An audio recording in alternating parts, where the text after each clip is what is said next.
Ivy, a stunning tac-tac alien, stands before the High Council of her homeworld, her fate hanging by a thread for the crime of loving a human.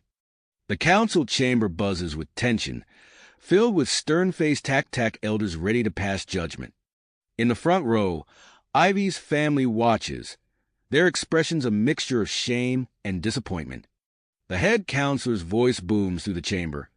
Ivy, for your forbidden relationship with the human Douglas Ramos, you are sentenced to permanent exile from tac-tac society. Your citizenship is hereby revoked. Ivy's heart sinks as the reality of her situation crashes down upon her. Guards step forward, confiscating her personal belongings. She's escorted to a small spacecraft, her last connection to her home world. As the ship launches, Ivy presses her hand against the view screen, watching her planet shrink into the distance. Tears well in her eyes as she realizes she can never return. The autopilot engages, setting a course for Earth, her new home, whether she likes it or not.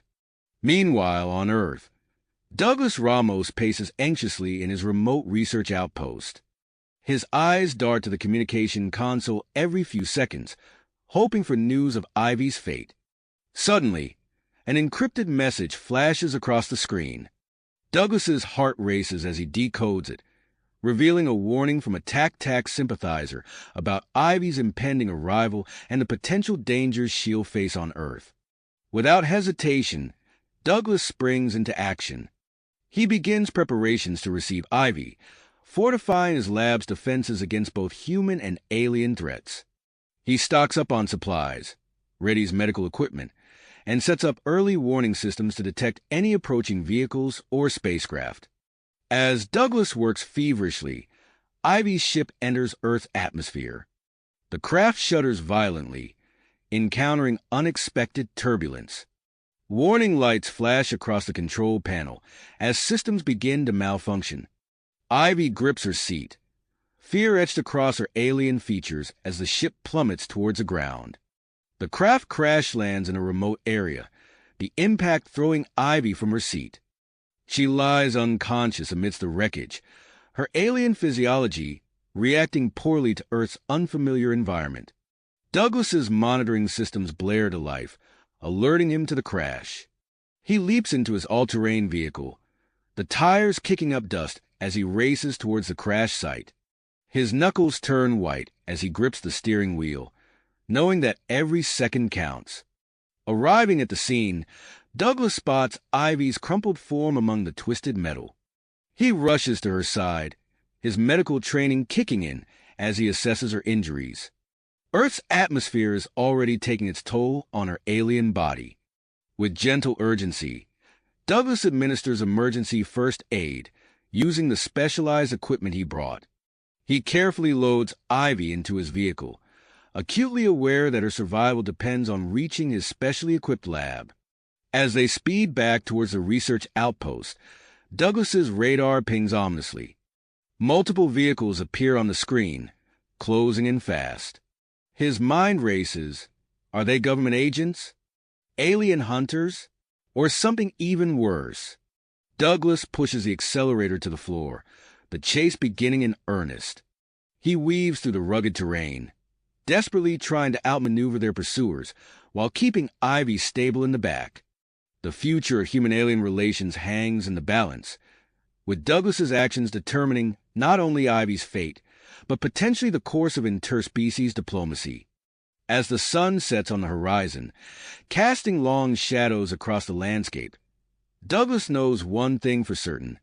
Humanity's first real interaction with the tac-tac species has begun, and he's at the center of it all. The sun dipped below the horizon, plunging the rugged landscape into twilight. Douglas's fingers tightening Ned as he gripped the steering wheel, his eyes darting between the rearview mirror and the treacherous mountain road ahead. The all-terrain vehicle lurched and bounced over the uneven terrain, each jolt sending a spike of worry through Douglas as he glanced back at Ivy's unconscious form. The radar pinged insistently, the cluster of dots representing their pursuers drawing ever closer.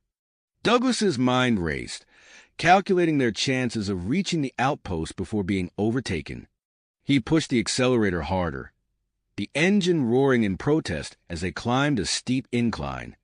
Suddenly, the mountain itself seemed to turn against them. A deafening rumble filled the air as a cascade of rocks tumbled down the slope, triggered by the vibrations of the pursuing vehicles. Douglas's instincts kicked in, and he wrenched the wheel to the side, narrowly avoiding the deadly avalanche. The violent maneuver sent Ivy sliding across the back seat. A weak groan escaped her lips, the first sound she'd made since the crash.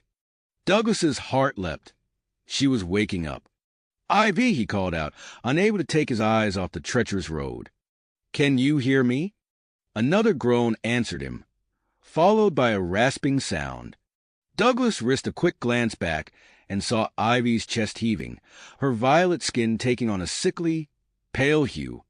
Earth's atmosphere was wreaking havoc on her alien physiology. "Hang on, Ivy," Douglas said, his voice tight with concern. He reached over to the passenger seat, fumbling for a moment before finding what he sought, an oxygen mask connected to a small tank. It was part of the emergency kit he'd prepared, hoping he'd never need to use it. With one hand on the wheel, Douglas awkwardly passed the mask back to Ivy. "Put this on," he instructed, unsure she could understand him in her semi-conscious state. To his relief, Ivy's slender fingers grasped the mask. She pressed it to her face, and the hiss of pure oxygen filled the cabin. Almost immediately, her breathing eased, and some color returned to her skin. Douglas allowed himself a small smile of victory, but it was short-lived. The radar beeped urgently. Their pursuers were almost upon them. He pushed the vehicle to its limits, the chassis groaning as they hurtled around hairpin turns and over rocky outcrops. Just when it seemed their luck had run out, Douglas spotted a familiar outcropping of rock. They were close to the outpost and to safety. He pressed a sequence of buttons on the dashboard, activating a hidden security system. The mountain face ahead shimmered, revealing a concealed entrance as camouflage panels slid aside. Douglas gunned the engine, and they plunged into the darkness of the hidden tunnel. Behind them, the entrance sealed shut with a resounding clang, cutting off their pursuers. Inside the tunnel, a soft blue light engulfed the vehicle. Douglas felt the familiar tingle of the decontamination process as they passed through a series of checkpoints. Each one required a different form of authentication, a retinal scan here, a voice command there. Douglas moved through them with practiced ease, keenly aware of every precious second ticking by. Finally, they emerged into a vast underground hangar. The modest research outpost visible on the surface was merely a facade for the sprawling, high-tech facility. Douglas brought the vehicle to a screeching halt near a state-of-the-art medical bay. He leapt out and rushed to Ivy's side, gently lifting her from the back seat. Her eyes fluttered open, locking onto his. Despite the alien nature of her features, Douglas could clearly read the fear and confusion in her gaze. "You're safe now," he said softly, carrying her to a specialized medical pod. The technology here was light years beyond anything available to the public, designed specifically to support alien physiology. Douglas worked quickly, connecting Ivy to various life support systems. Holographic displays sprang to life around them, showing a dizzying array of vital signs and biological data. The readouts confirmed what Douglas had feared. Ivy's condition was critical, but there was hope. Her attack biology was proving remarkably resilient. As Douglas adjusted the pod settings, a piercing alarm cut through the air. Red warning lights began to flash throughout the facility. Douglas's blood ran cold as he realized the implications. Their pursuers had found the hidden entrance and were attempting to breach it. He glanced at Ivy, torn between the need to continue her treatment and the urgent threat to their safety. Making a split-second decision, Douglas activated the facility's AI system. "Arya," he called out, "continue Ivy's treatment protocol. Monitor her condition and alert me of any changes." "Understood, Dr. Ramos," the AI responded in a calm, feminine voice. "I will maintain optimal care for the TAC-TAC patient." With one last look at Ivy, Douglas sprinted towards the facility's defense control room. The security feeds showed a mix of government agents and what appeared to be mercenaries attempting to force their way through the outer defenses. Douglas's fingers flew over the control panels, activating a series of non-lethal countermeasures. Stun fields incapacitated the first wave of intruders, while containment foam trapped others. But for every attacker neutralized, two more seemed to take their place. As the intruders breached the final layers of security, Douglas realized he had only one option left. With a heavy heart, he initiated the facility's self-destruct sequence. Alarms blared even louder, and a countdown appeared on every screen. Douglas raced back to the medical bay, his lungs burning as he pushed himself to the limit. He burst through the doors to find Ivy awake and alert, her violet eyes wide with alarm. "We have to go," Douglas said, quickly disconnecting her from the life support systems. He helped her to her feet, supporting her weight as her legs trembled beneath her. Together, they made their way to a hidden panel in the far wall. Douglas pressed his palm against it, revealing a secret escape tunnel. The first explosions rocked the complex as they entered the narrow passageway, the sound of destruction nipping at their heels. As they moved through the dimly lit tunnel, Douglas could feel Ivy's alien heart racing where her body pressed against his. He knew this was just the beginning of their ordeal. With Earth's forces in pursuit and Ivy still adapting to her new environment, the challenges ahead were immense. But as they pressed on towards a backup facility miles away, Douglas was certain of one thing. He would do whatever it took to keep Ivy safe and find a way for her to thrive in her new home. The tunnel stretched on before them, a symbol of the long and dangerous path that lay ahead. The fate of two worlds rested on their shoulders, but for now, all that mattered was putting one foot in front of the other, staying ahead of the destruction behind them, and reaching safety. Safety! They emerged from the tunnel into the cool night air, the forest around them alive with the sounds of nocturnal creatures. Douglas supported Ivy as they made their way through the dense underbrush, her alien form leaning heavily against him. The distant rumble of explosions echoed through the trees, a stark reminder of their narrow escape. Ivy's breath came in ragged gasps, her violet skin pale and clammy in the moonlight. "Just a little further," Douglas encouraged, though he knew she couldn't understand his words. He guided her carefully over fallen logs and around thorny bushes, acutely aware of her weakened state. After several minutes of labored progress, Douglas spotted a familiar old oak tree. He gently lowered Ivy to the ground, propping her against the trunk. "Wait here," he said, miming for her to stay put. Douglas approached a nearby hollow tree, reaching deep into its core. His fingers closed around a waterproof bag, an emergency cache he'd hoped never to use. He pulled out the pack, quickly inventorying its contents. First aid supplies, ration bars, a satellite phone, and most crucially, a portable oxygen tank. Returning to Ivy, Douglas knelt beside her. He held up the oxygen mask, mimicking how to use it. Ivy's alien features contorted in what Douglas interpreted as confusion, but she allowed him to place the mask over her mouth and nose.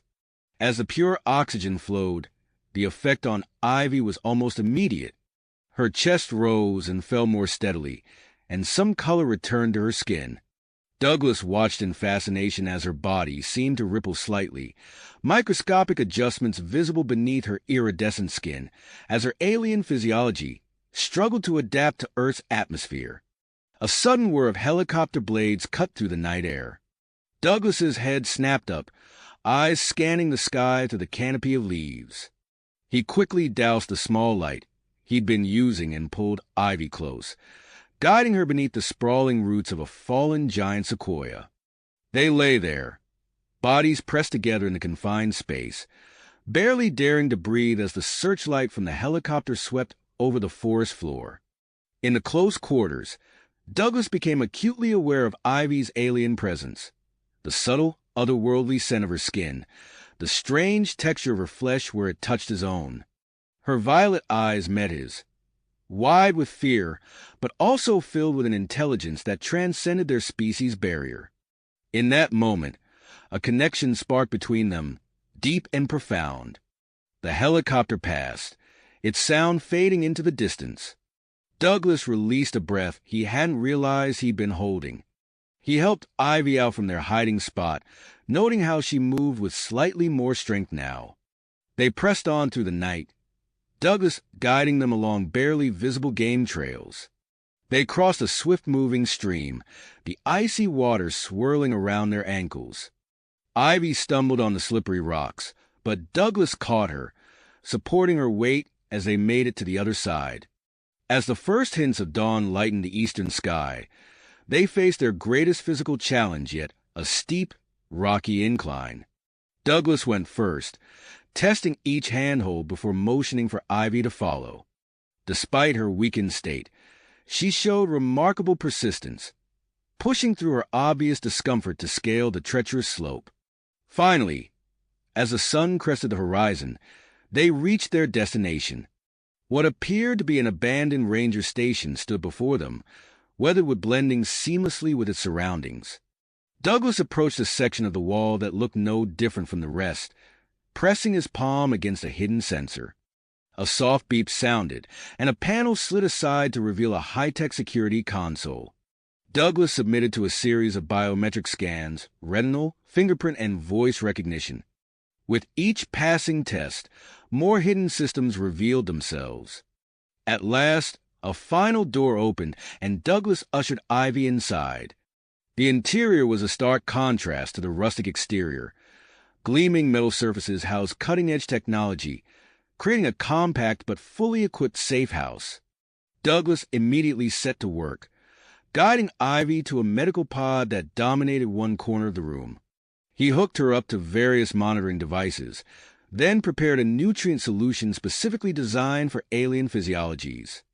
As the pale green liquid flowed into Ivy's system, Douglas watched the readouts carefully, noting with relief that her vital signs were stabilizing. With Ivy resting comfortably, Douglas turned his attention to the facility's communication array.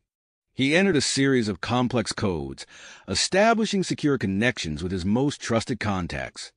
Information began to pour in, painting a troubling picture of the world's reaction to Ivy's arrival. Global controversy had erupted. Some nations viewed Ivy as a threat to be neutralized, while others saw her as a scientific goldmine. Still others recognized the diplomatic potential she represented. Douglas's teeth gritted as he realized the true scale of the challenge they faced. He looked back at Ivy, who was now awake and watching him intently. Her violet eyes seemed to hold a universe of questions. Douglas knew that keeping her safe and helping her adapt to Earth was more crucial than ever. Their actions in the coming days and weeks could shape the future of human-alien relations. With this weight settling on his shoulders, Douglas pulled up a chair next to Ivy's bed. He grabbed a tablet and stylus, sketching out simple images and symbols. Ivy leaned forward, her alien features alight with curiosity. "Let's start with the basics," Douglas said softly, pointing to himself. "Douglas." He then gestured to her. "Ivy." Ivy's mouth moved, forming unfamiliar shapes as she attempted to mimic the sounds. "Douglas," she managed, her voice carrying a musical quality that sent a shiver down Douglas's spine. "AIV." Douglas smiled, nodding encouragingly. He drew a simple house, then pointed around the room. "Safe," he said clearly. Ivy's eyes darted around the facility, taking in the strange human technology. She looked back at Douglas and nodded slowly, a gesture he took to mean she understood, at least in part. As the night wore on, they continued this rudimentary form of communication. Douglas found himself marveling at Ivy's quick grasp of concepts, her alien mind seeming to bridge gaps in understanding that would have stymied most humans. With each small breakthrough in their communication, Douglas felt the connection between them deepen. He knew they faced immense challenges ahead. Physical dangers, political minefields, and the fundamental question of whether their two species could truly coexist. But as he watched Ivy determinedly tackle each new word and concept, he felt a spark of hope. Whatever trials lay ahead, they would face them together, human and alien, united in their quest for understanding and survival in a world that was not quite ready for their unprecedented partnership. Partnership. As Douglas contemplated their next steps, a shrill alarm pierced the air, shattering the relative calm of their sanctuary. Warning. Multiple unidentified individuals detected approaching the facility. Arya's voice rang out, her tone calm but urgent. Douglas sprang into action, his fingers flying across the nearest control panel. The facility's surveillance feeds flickered to life, revealing a chilling sight. A group of men and women in dark tactical gear moved through the forest with military precision, their weapons at the ready. "Government agents," Douglas muttered, his mind racing. He turned to Ivy, who was now fully alert, her violet eyes wide with alarm. "We need to move. Now." As Douglas gathered essential supplies, his hand brushed against a hidden panel he hadn't noticed before. It slid open, revealing two sleek, form-fitting suits unlike anything he'd ever seen. "Arya, what are these?" he asked, running his fingers over the strange material. "Advanced camouflage suits, Dr. Ramos. They utilize adaptive light-bending technology and thermal masking capabilities." Without hesitation, Douglas helped Ivy into one of the suits, marveling at how it seemed to mold perfectly to her alien physiology. He quickly donned the other, feeling the material adjust to his body. "Arya, initiate emergency evacuation protocol," Douglas commanded as he heard the distant sound of the facility's outer defenses being breached. He pulled a small device from a nearby console, downloading Arya's core programming. Her vast knowledge base could prove invaluable in the days to come. Douglas led Ivy to a concealed exit at the rear of the facility. As the door slid open, he activated their camouflage suits. The effect was immediate and astonishing. Their bodies seemed to ripple and fade, blending seamlessly with their surroundings. They slipped out into the forest, just as the sound of booted feet echoed through the facility behind them. Douglas guided Ivy through the underbrush, their progress slow but steady. Ivy's breathing grew labored as they moved, her still-adapting body struggling with the exertion. "Arya," Douglas whispered into the portable device, "we need a safe location to rest and recover. Somewhere nearby." After a moment of processing, the AI responded, "There's an abandoned mining town approximately 2 miles north of your current position. It offers potential shelter and resources." Changing course, Douglas and Ivy pressed on through the dense forest. The going was tough, with fallen logs and thorny bushes impeding their path. Ivy stumbled more than once, but each time she pushed herself back up, her willpower evident in every movement. As they traveled, Douglas noticed Ivy's breathing becoming more erratic. He paused, placing a hand on her shoulder. Even through the camouflage suit, he could feel the heat radiating from her body. "We need to rest," he said softly, guiding her to a sheltered spot beneath a large oak tree. He produced a water bottle and helped Ivy drink, watching as her alien features contorted with the effort. Their respite was short-lived. The distant sound of voices and cracking branches spurred them back into motion. They pushed on, the forest gradually thinning as they approached a swift-moving river. Douglas surveyed the rushing water, his mind working quickly. "We need to cross," he said, more to himself than to Ivy. He set to work, gathering fallen logs and vines to construct a crude raft. As they pushed off from the shore, the current immediately threatened to overwhelm them. Ivy, sensing the danger, used her alien strength to help guide the raft. Her movements were fluid and precise, belying her weakened state. They made it across, soaked but safe. As they climbed onto the opposite bank, Douglas froze. There, half buried in the soft earth of a small clearing, was an object that was decidedly not of this world. "It's a tac-tac probe," Douglas breathed, recognizing the sleek, otherworldly design. He approached cautiously, Ivy close behind him. Ivy's eyes lit up with recognition. She moved past Douglas, her hands moving confidently over the probe's surface.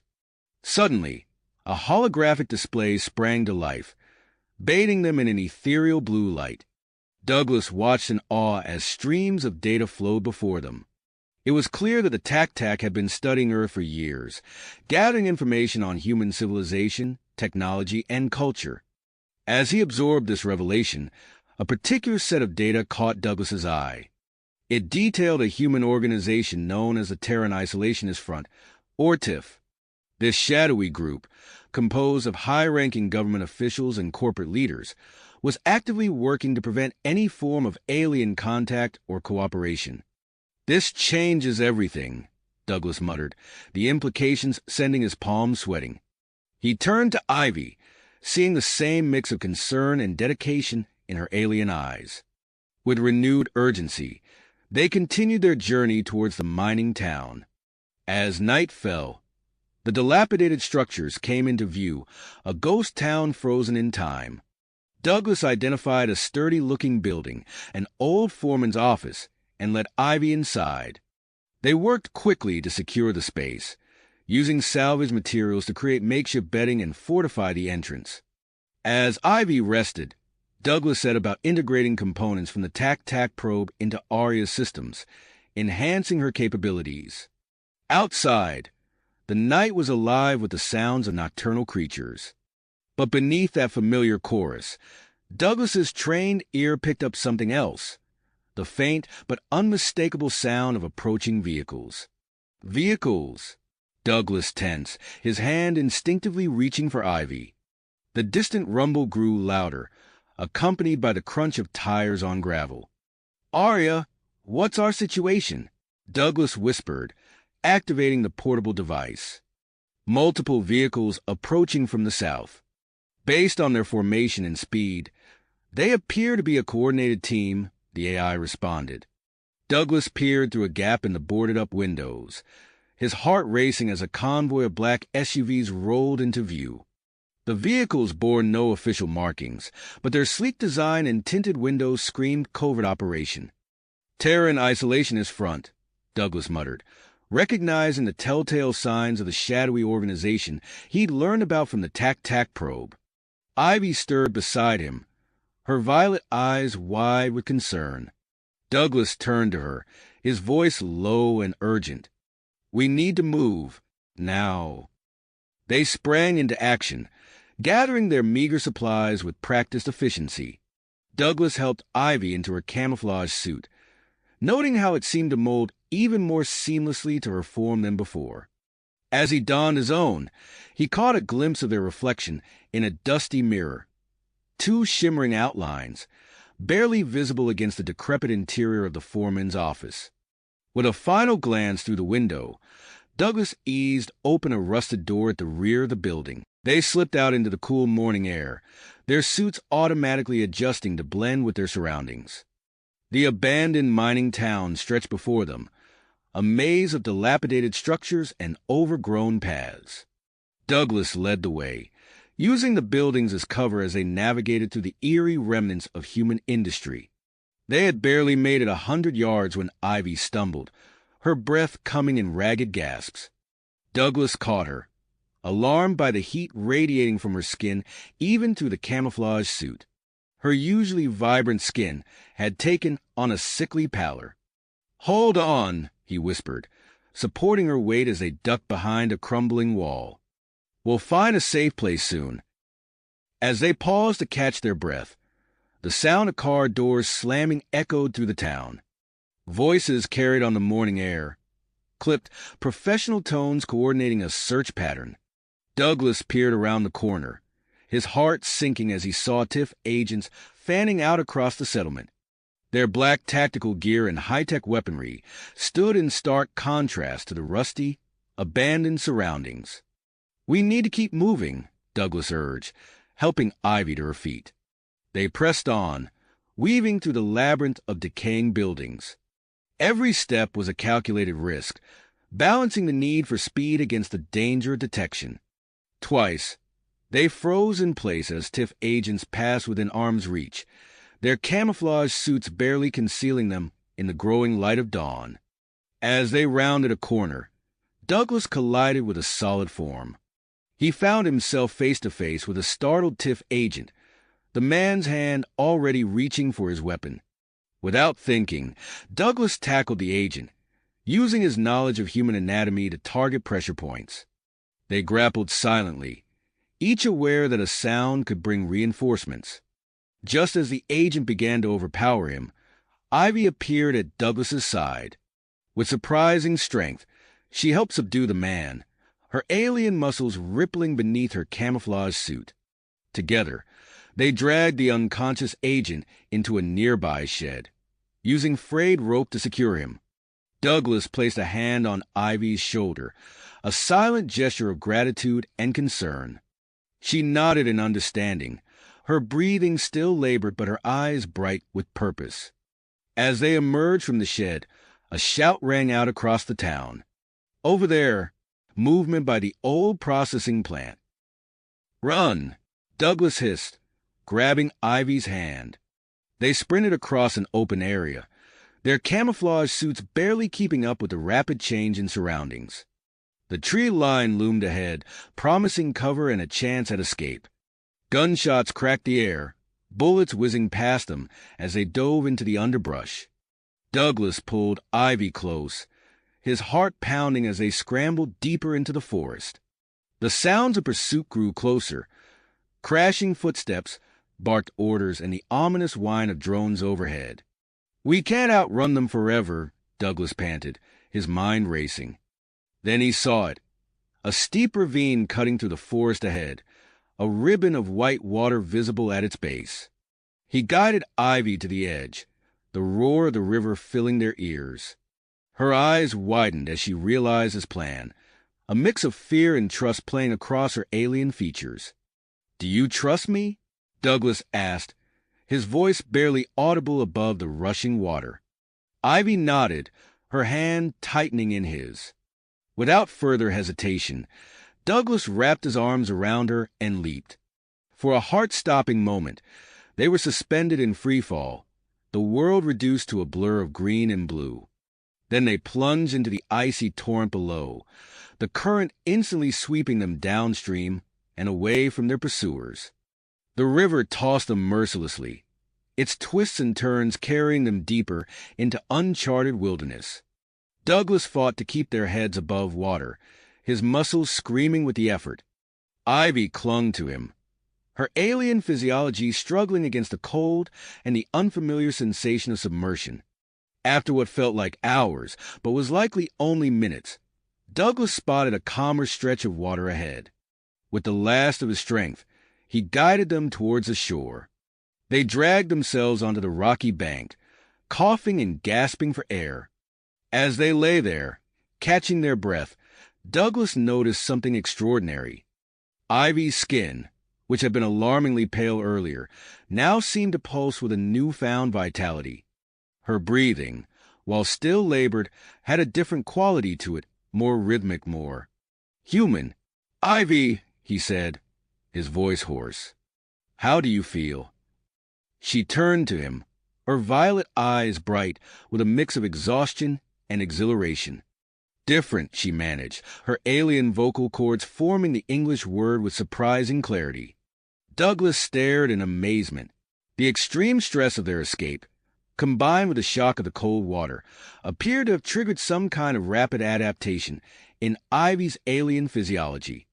Her skin texture had subtly changed, looking more akin to human flesh, and her chest rose and fell in a pattern that matched Earth's atmosphere. "Arya," Douglas said, pulling out the miraculously dry portable device.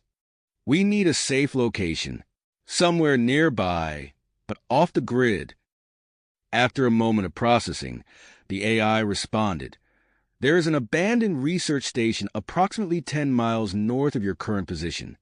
It was originally built for climate studies, but has been unoccupied for several years. It should provide adequate shelter and resources." Douglas helped Ivy to her feet, noting how she seemed steadier now, more in sync with Earth's gravity. "Think you can make it?" he asked. Ivy nodded, a determined set to her jaw. As they set off into the dense forest, Douglas couldn't help but marvel at the bond forming between them. Human and alien, united by circumstance and growing understanding, facing an uncertain future together. The forest canopy above them teemed with life, birds calling out in the morning light. Douglas kept a watchful eye on Ivy as they trekked northward, amazed at how quickly she was adapting to Earth's environment. She moved with increasing confidence, her steps becoming more sure as the miles passed. As they walked, Douglas foraged for edible plants, carefully monitoring which ones Ivy's body could tolerate. He watched in fascination as she cautiously sampled Earth flora, her alien digestive system seemingly adapting in real time. The sun had begun to set when they finally crested a hill and spotted their destination. The abandoned research station sat nestled in a secluded valley, a cluster of prefab buildings surrounded by encroaching wilderness. Relief washed over Douglas as they approached the main structure. He made quick work of the security system, his trained fingers dancing across the keypad. The door slid open with a hiss, revealing a treasure trove of supplies and equipment. Douglas ushered Ivy inside, his eyes immediately drawn to a rudimentary medical bay in the corner. "Let's get you checked out," he said, guiding her to the examination table. As Douglas ran a full diagnostic on Ivy's rapidly changing physiology, he couldn't help but feel a mix of scientific fascination and growing personal attachment. The results that flickered across the screen were nothing short of astounding. Ivy's body was adapting to Earth's environment at an unprecedented rate, integrating aspects of human biology while retaining her unique tac-tac traits. "This is incredible," Douglas murmured, studying the data. "Your body is evolving, finding a balance between your native physiology and Earth's demands." Ivy tilted her head, absorbing his words. Her hand found his, a gesture that sent a jolt of electricity through Douglas. The air between them seemed to crackle with unspoken tension, their shared ordeals and growing connection creating a palpable attraction. Before either could speak, a sharp beep from Aria's interface shattered the moment. Douglas reluctantly pulled away, activating the AI's display. "Warning," Aria's cool voice announced. "I've intercepted communications indicating that both the Terran Isolationist Front and various government agencies are expanding their search parameters. They're utilizing satellite imagery and predictive algorithms to narrow down your potential locations." Douglas's teeth clenched as he absorbed this new information. Their window of safety was rapidly closing. They couldn't keep running forever, but Ivy's remarkable adaptation opened up new possibilities. He turned to her, seeing the same mix of dedication and uncertainty in her alien eyes. As night settled over the research station, Douglas knew their next move would be crucial. It would determine not only their fate, but potentially the future of human-alien relations. The complex emotions swirling between them, fear, hope, and an undeniable attraction, added another layer of complication to their already precarious situation. As they settled in for the night, Douglas couldn't help but wonder what challenges and revelations the coming days would bring. With the sound of the forest at night filtering through the station's walls, Douglas began to formulate a plan. They would need allies, resources, and a way to communicate Ivy's peaceful intentions to a world that wasn't yet ready for her existence. As he drifted off to sleep, his mind raced with possibilities, each fraught with danger and promise in equal measure. A sharp beat jolted Douglas awake. He blinked, disoriented for a moment before remembering where they were. The research station's dim emergency lights cast an eerie glow across the room. Beside him, Ivy stirred, her newly adapted physiology allowing her to wake just as quickly. "Warning," Aria's voice cut through the silence. "Perimeter security breach detected. Multiple intruders approaching from the northwest." Douglas's heart raced as he sprang into action. Ivy, we need to move. Now. They scrambled to gather their meager supplies, the urgency of the situation palpable in the air. Douglas snatched up Arya's portable interface while Ivy, displaying her newfound strength, began pushing heavy equipment against the main entrance. The barricade won't hold them for long, Douglas said, his mind racing. We need another way out. He rushed to a nearby computer terminal, fingers flying across the keyboard as he accessed the station's database. A map of the facility flickered to life on the screen, revealing a network of tunnels beneath their feet. There, he pointed, tracing a line with his finger. An old maintenance tunnel. It leads to a hydroelectric dam not far from here. It's our best shot. Ivy nodded, her violet eyes filled with tenacity. As they prepared to leave, Douglas couldn't help but notice the continued changes in her appearance. Her skin, while still faintly iridescent, now bore a striking resemblance to human flesh. She moved with a fluid grace that belied the planet's stronger gravity. The sound of approaching helicopters cut through the early morning air. Douglas peered through a grimy window, his breath catching as he spotted several black choppers bearing the TIF insignia descending on their location. We're out of time, he said, grabbing Ivy's hand and pulling her towards the hidden entrance to the maintenance tunnel. Just before they descended, Douglas hesitated. He couldn't leave the station intact, not with all the evidence it contained. His finger hovered over the emergency protocols on the computer terminal. I'm sorry, he murmured, more to himself than anyone else. With a few keystrokes, he activated the station's self-destruct sequence.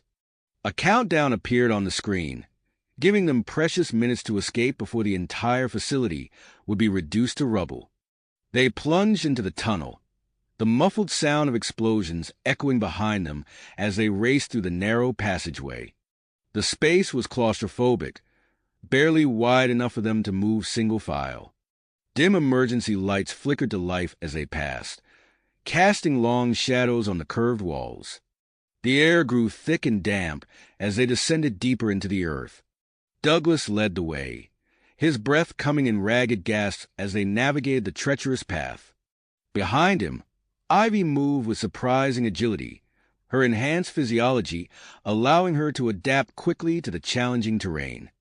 They soon encountered their first major obstacle, a partially collapsed section of the tunnel. Jagged pieces of concrete and twisted metal bars blocked their path. Douglas hesitated, searching for a way around, but Ivy stepped forward. With a display of strength that left him momentarily stunned, she began clearing the debris, creating a path just wide enough for them to squeeze through. Thank you, Douglas said as they continued on, his admiration for her growing with each passing moment. As they pressed forward, the tunnel began to slope upward. The air grew cooler, and the distant sound of rushing water reached their ears. They emerged from the tunnel into the cavernous base of the hydroelectric dam, the sheer scale of the structure leaving them both in awe. Massive turbines hummed with energy, the vibrations resonating through the concrete floor beneath their feet. Catwalks and maintenance platforms crisscrossed the space above them, creating a dizzying maze of potential hiding spots and potential traps. Douglas pulled out Arya's interface, quickly scanning the dam schematics. There, he said, pointing to a maintenance elevator near the far wall. That's our ticket to the top. They made their way across the dam's base, constantly alert for any sign of pursuit. The elevator groaned to life as Douglas activated it, the ancient machinery protesting as it carried them towards the top of the structure. As they ascended, Ivy suddenly grabbed Douglas's arm, her eyes wide with realization. She gestured towards the turbines below, then to herself. The electromagnetic field, Douglas said, understanding dawning. It could mask our heat signatures. Brilliant, Ivy. The elevator doors opened with a rusty screech, revealing the top of the dam. The view was breathtaking. Miles of untouched wilderness stretched out before them, the early morning sun painting the landscape in hues of gold and green. But their moment of awe was short-lived. The distant rumble of engines shattered the tranquility. A convoy of vehicles was approaching along the dam's access road, a mix of TIF and government agency insignias visible on their sides.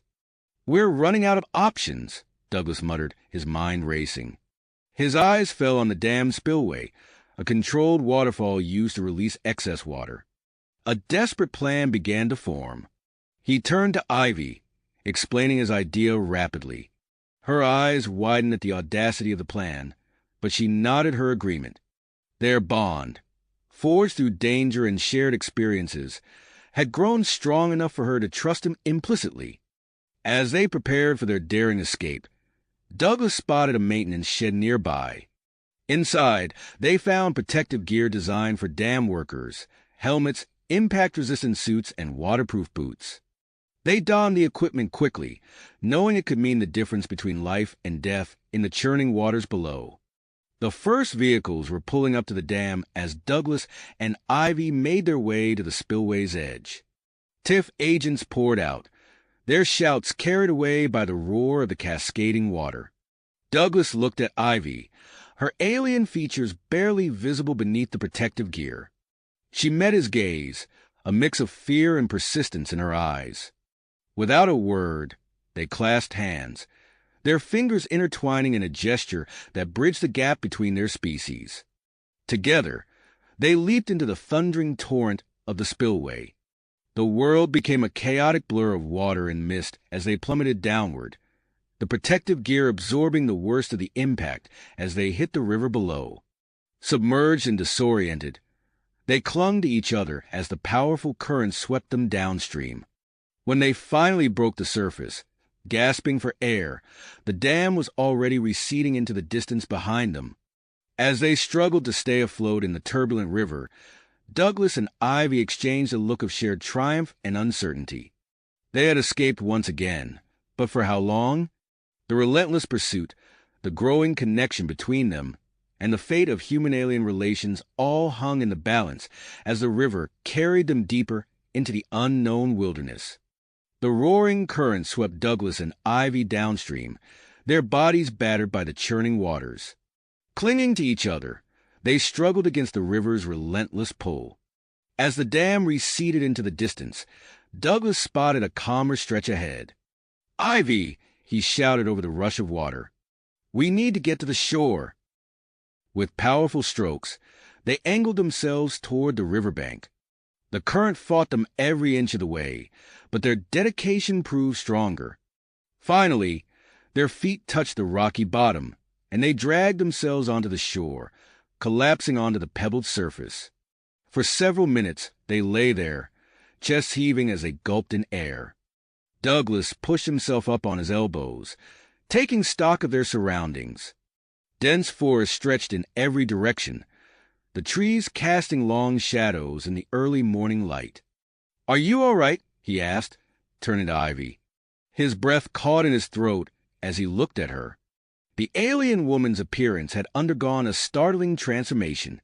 Her skin, while retaining a subtle iridescence in the sunlight, now looked remarkably human. Her facial features had softened, creating a mesmerizing blend of alien and human characteristics. Ivy nodded, then spoke. "I'm okay, Douglas." That was intense. Douglas blinked in surprise. Her command of English had improved dramatically, her words clear and confident. "Ivy, your speech." "I know," she replied, her eyes wide with wonder. "It's as if everything just clicked into place, like my mind finally made sense of your language." Pushing aside his amazement, Douglas retrieved Arya's interface from his waterlogged pack. The AI's voice crackled to life, distorted but functional. "Current location identified," Arya announced. "Nearest settlement is Millbrook, approximately 10 miles east." Douglas weighed their options. The TIF and government forces will be combing the area around the dam. Millbrook might be our best chance for supplies and temporary shelter. Ivy nodded, rising to her feet with a grace that belied their recent ordeal. "Lead the way." As they trekked through the forest, Douglas found himself hyper-aware of Ivy's presence. The shared dangers had forged a bond between them that transcended their different origins. His skin tingled whenever they brushed against each other, navigating the uneven terrain. Hours passed as they pushed through the dense undergrowth. The sun climbed higher, its heat intensifying their fatigue. Finally, they crested a small hill and saw Millbrook nestled in the valley below.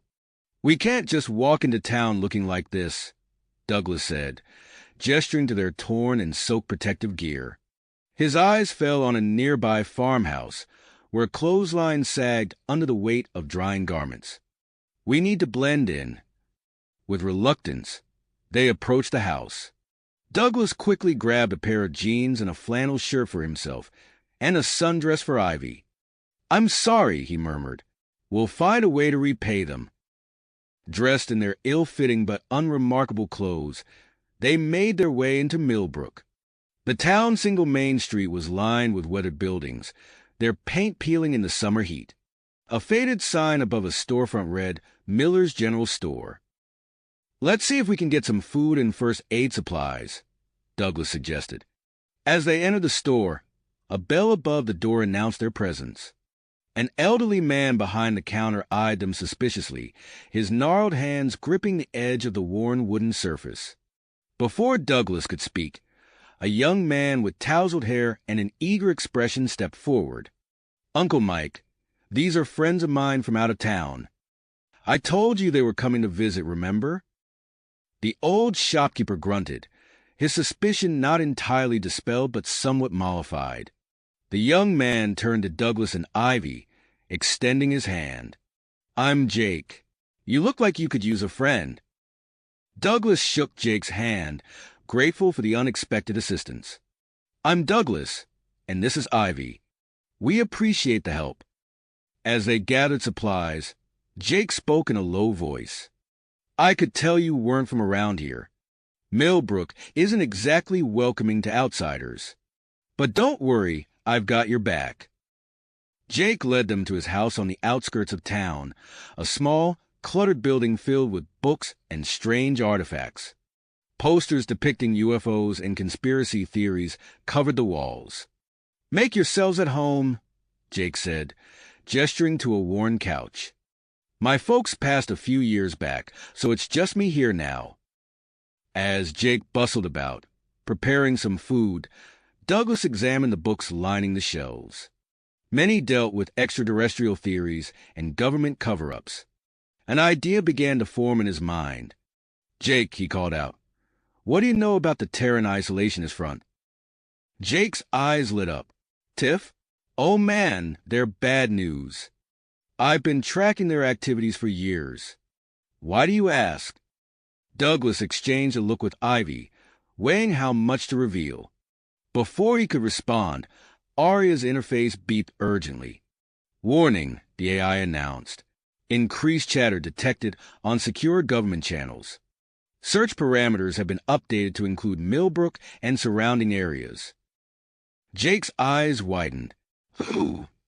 What was that?" Douglas's mind raced. They had inadvertently put Jake and the entire town in danger. He knew it was time to formulate a new plan, one that would do more than just keep them running. He turned to Ivy, seeing the same purpose in her eyes. Together, they began to share their story with Jake, whose expression shifted from shock to excitement to dedication. As dawn approached, the three of them huddled around Jake's kitchen table, surrounded by maps and documents. The beginnings of a daring strategy were taking shape, one that could potentially turn the tables on their pursuers and change the course of human-alien relations forever. Outside, the first rays of sunlight crept over the horizon.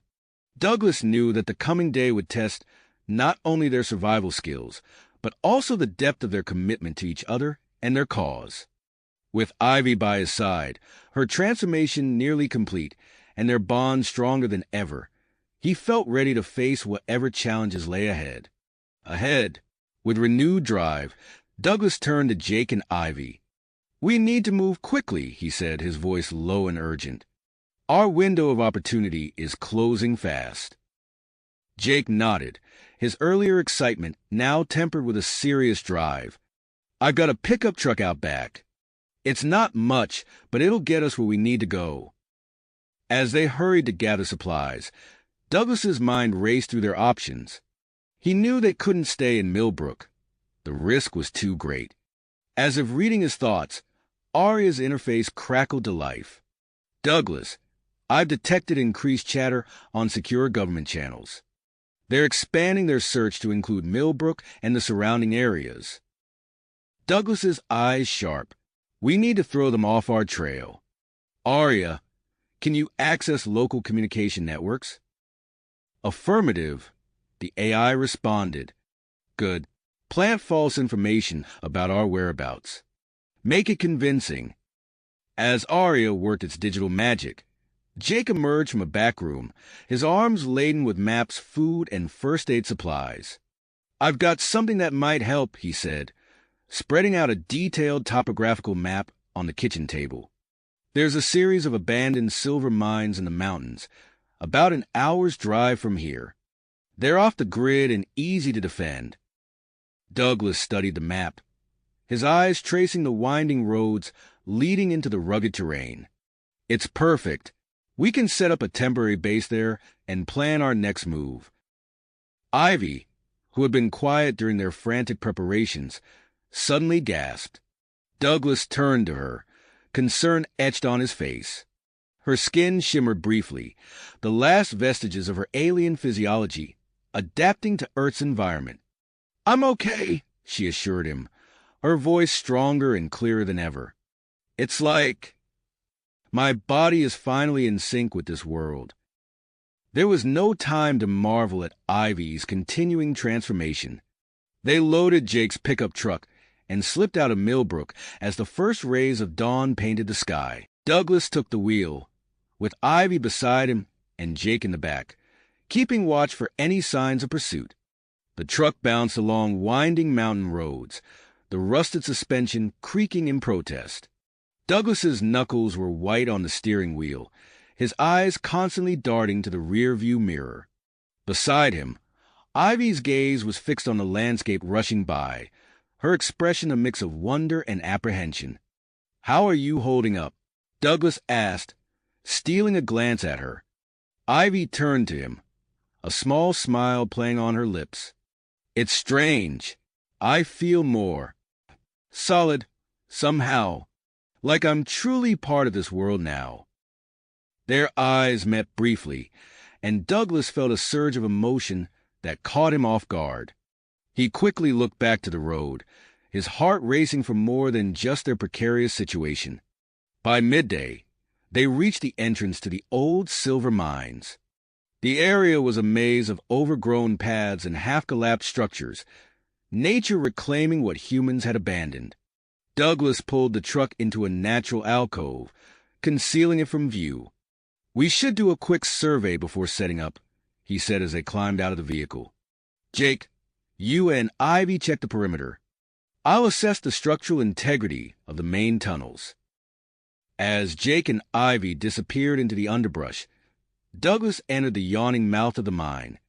The air grew cool and damp as he ventured deeper, his flashlight beam cutting through the darkness.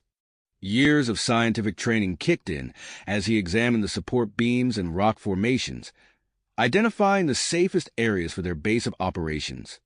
Deeper in the mine, Douglas stumbled upon a treasure trove of abandoned equipment. Generators, communication devices, and various tools lay scattered about, covered in a thick layer of dust. His mind raced with possibilities as he began to formulate a plan. When Jake and Ivy returned from their scouting mission, they found Douglas elbow-deep in wiring, bringing an old generator back to life. "The perimeter looks clear," Jake reported, "but we found some hiking trails not far from here. We might get some unwanted visitors if we're not careful." Douglas nodded, his brow furrowed in concentration. "We'll need to set up some early warning systems. Ivy, can you use some of this mining equipment to create makeshift alarms deeper in the tunnels?" Ivy examined the equipment, her newly enhanced mind quickly grasping its potential. I can make it work, she said confidently. As Ivy set to work, Douglas connected Arya's interface to the restored power supply. The AI's capabilities expanded exponentially, tapping into a wider range of information sources. Douglas. Arya's voice echoed in the cavernous space. I've intercepted a heavily encrypted transmission between TIF operatives. There's mention of a secret facility beneath an abandoned military base several hundred miles north. It reportedly houses advanced alien technology and research data, including information about the tac-tac species. The trio exchanged looks of excitement and apprehension. This could be the breakthrough they needed. As night fell, Douglas and Ivy found themselves alone in a secluded section of the mine. The constant danger, their deepening bond, and the intensity of their situation created an electric atmosphere between them. Douglas, Ivy said softly, her eyes reflecting the dim light of their makeshift base. Before she could finish, Douglas pulled her close, their lips meeting in a passionate kiss. For a moment, the world faded away, leaving only the two of them, suspended in time. Their moment of intimacy was shattered by an urgent alert from Arya. Warning, multiple vehicles approaching from the south. Reality came crashing back. Douglas and Ivy sprang into action, activating their hastily prepared defenses and taking up strategic positions within the mine complex. As the sound of engines grew louder, they exchanged a look of persistence. Whatever came next, they would face it together. The mine entrance loomed before them, a gaping maw of darkness that now held both promise and peril. As they waited for their unknown visitors to arrive, Douglas felt a mix of fear and exhilaration. The next few minutes would determine not only their fate, but potentially the future of human-alien relations. With Ivy by his side and Jake watching their backs, he steeled himself for the confrontation to come. Come. The grinding of tires on gravel shattered the tense silence.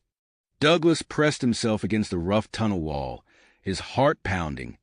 Ivy crouched beside him, her newly stabilized form taut with anticipation. Jake's fingers flew over a jury-rigged control panel, activating their makeshift defenses. Arya, status report, Douglas whispered. The AI's voice crackled through a salvage mining communicator. 3 vehicles approaching. Heat signatures indicate approximately 12 individuals. A beam of light cut through the darkness outside, sweeping across the mine entrance. Douglas held his breath as footsteps crunched on loose stones. Fan out, a gruff voice commanded. They're in here somewhere. Jake caught Douglas's eye and nodded. With a flick of a switch, a series of controlled explosions rocked the mine complex. Dust billowed from side tunnels as carefully placed charges collapsed strategic sections, blocking several entrances. What the hell? Someone shouted outside. Taking advantage of the confusion, Ivy slipped into the shadows. Douglas watched in awe as she moved with inhuman grace, her form barely visible in the dim emergency lighting.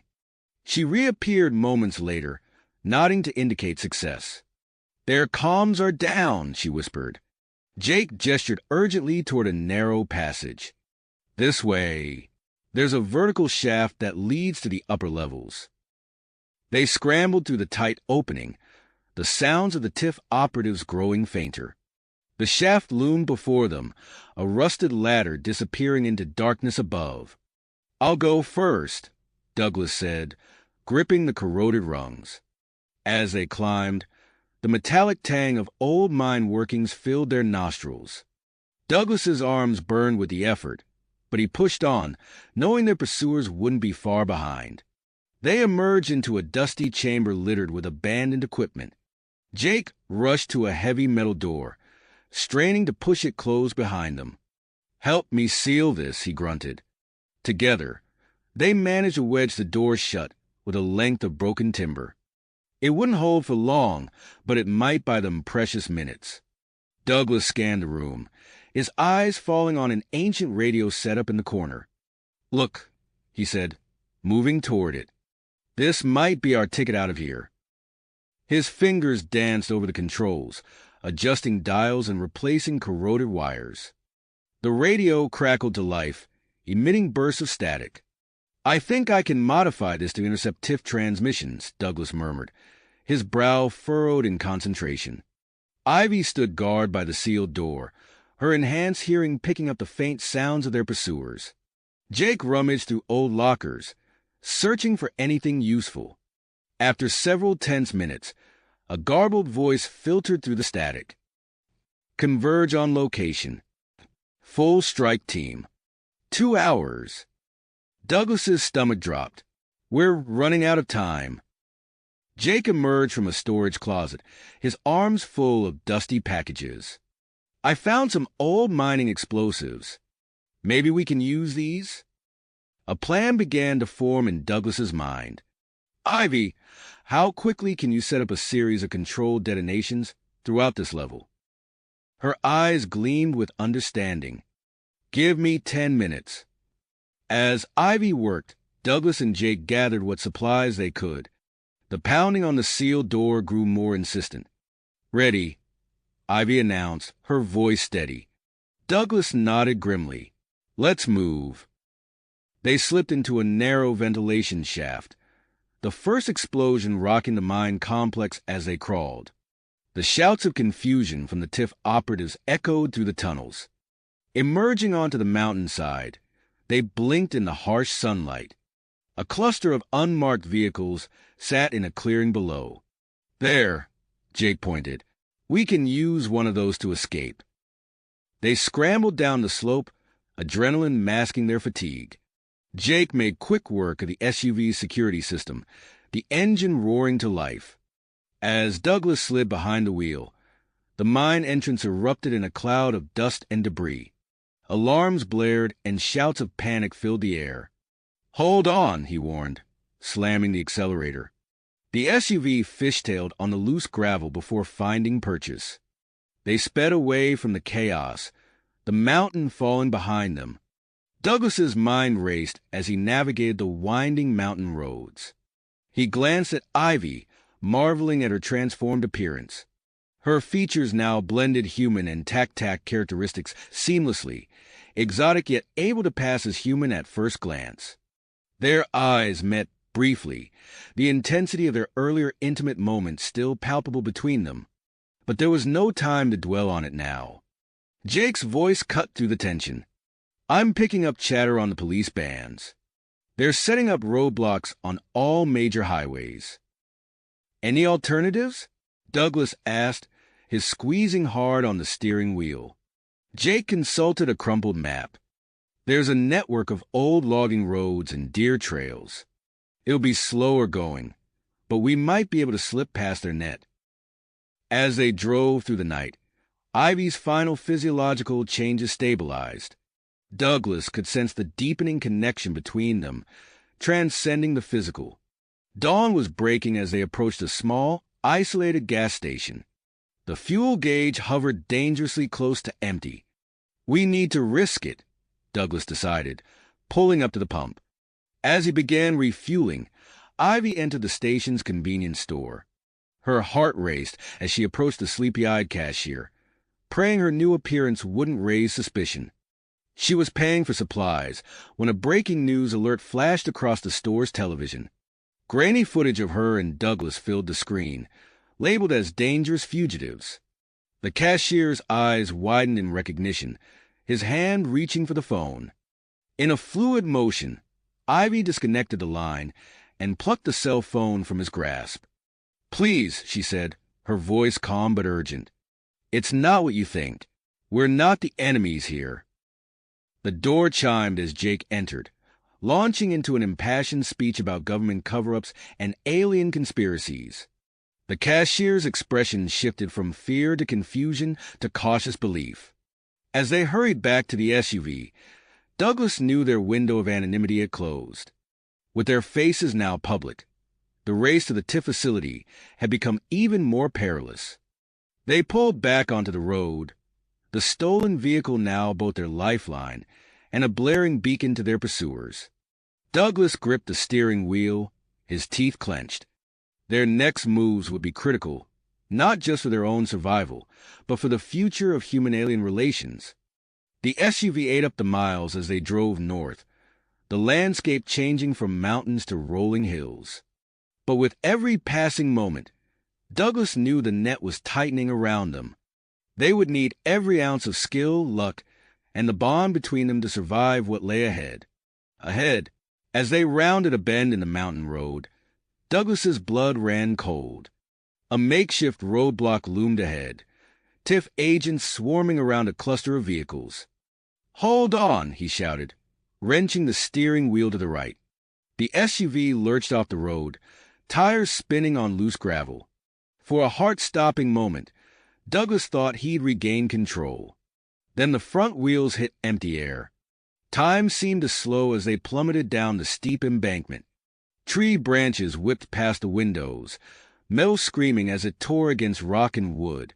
Douglas's world narrowed to the white-knuckle grip on the steering wheel and Ivy's hand clutching his arm. With a bone-jarring crash, they slammed to a stop at the bottom of the ravine. Steam hissed from the crumpled hood as Douglas blinked, trying to clear his vision. "Everyone okay?" he croaked. Ivy nodded, already unbuckling her seatbelt. Jake's pained groan came from the back seat.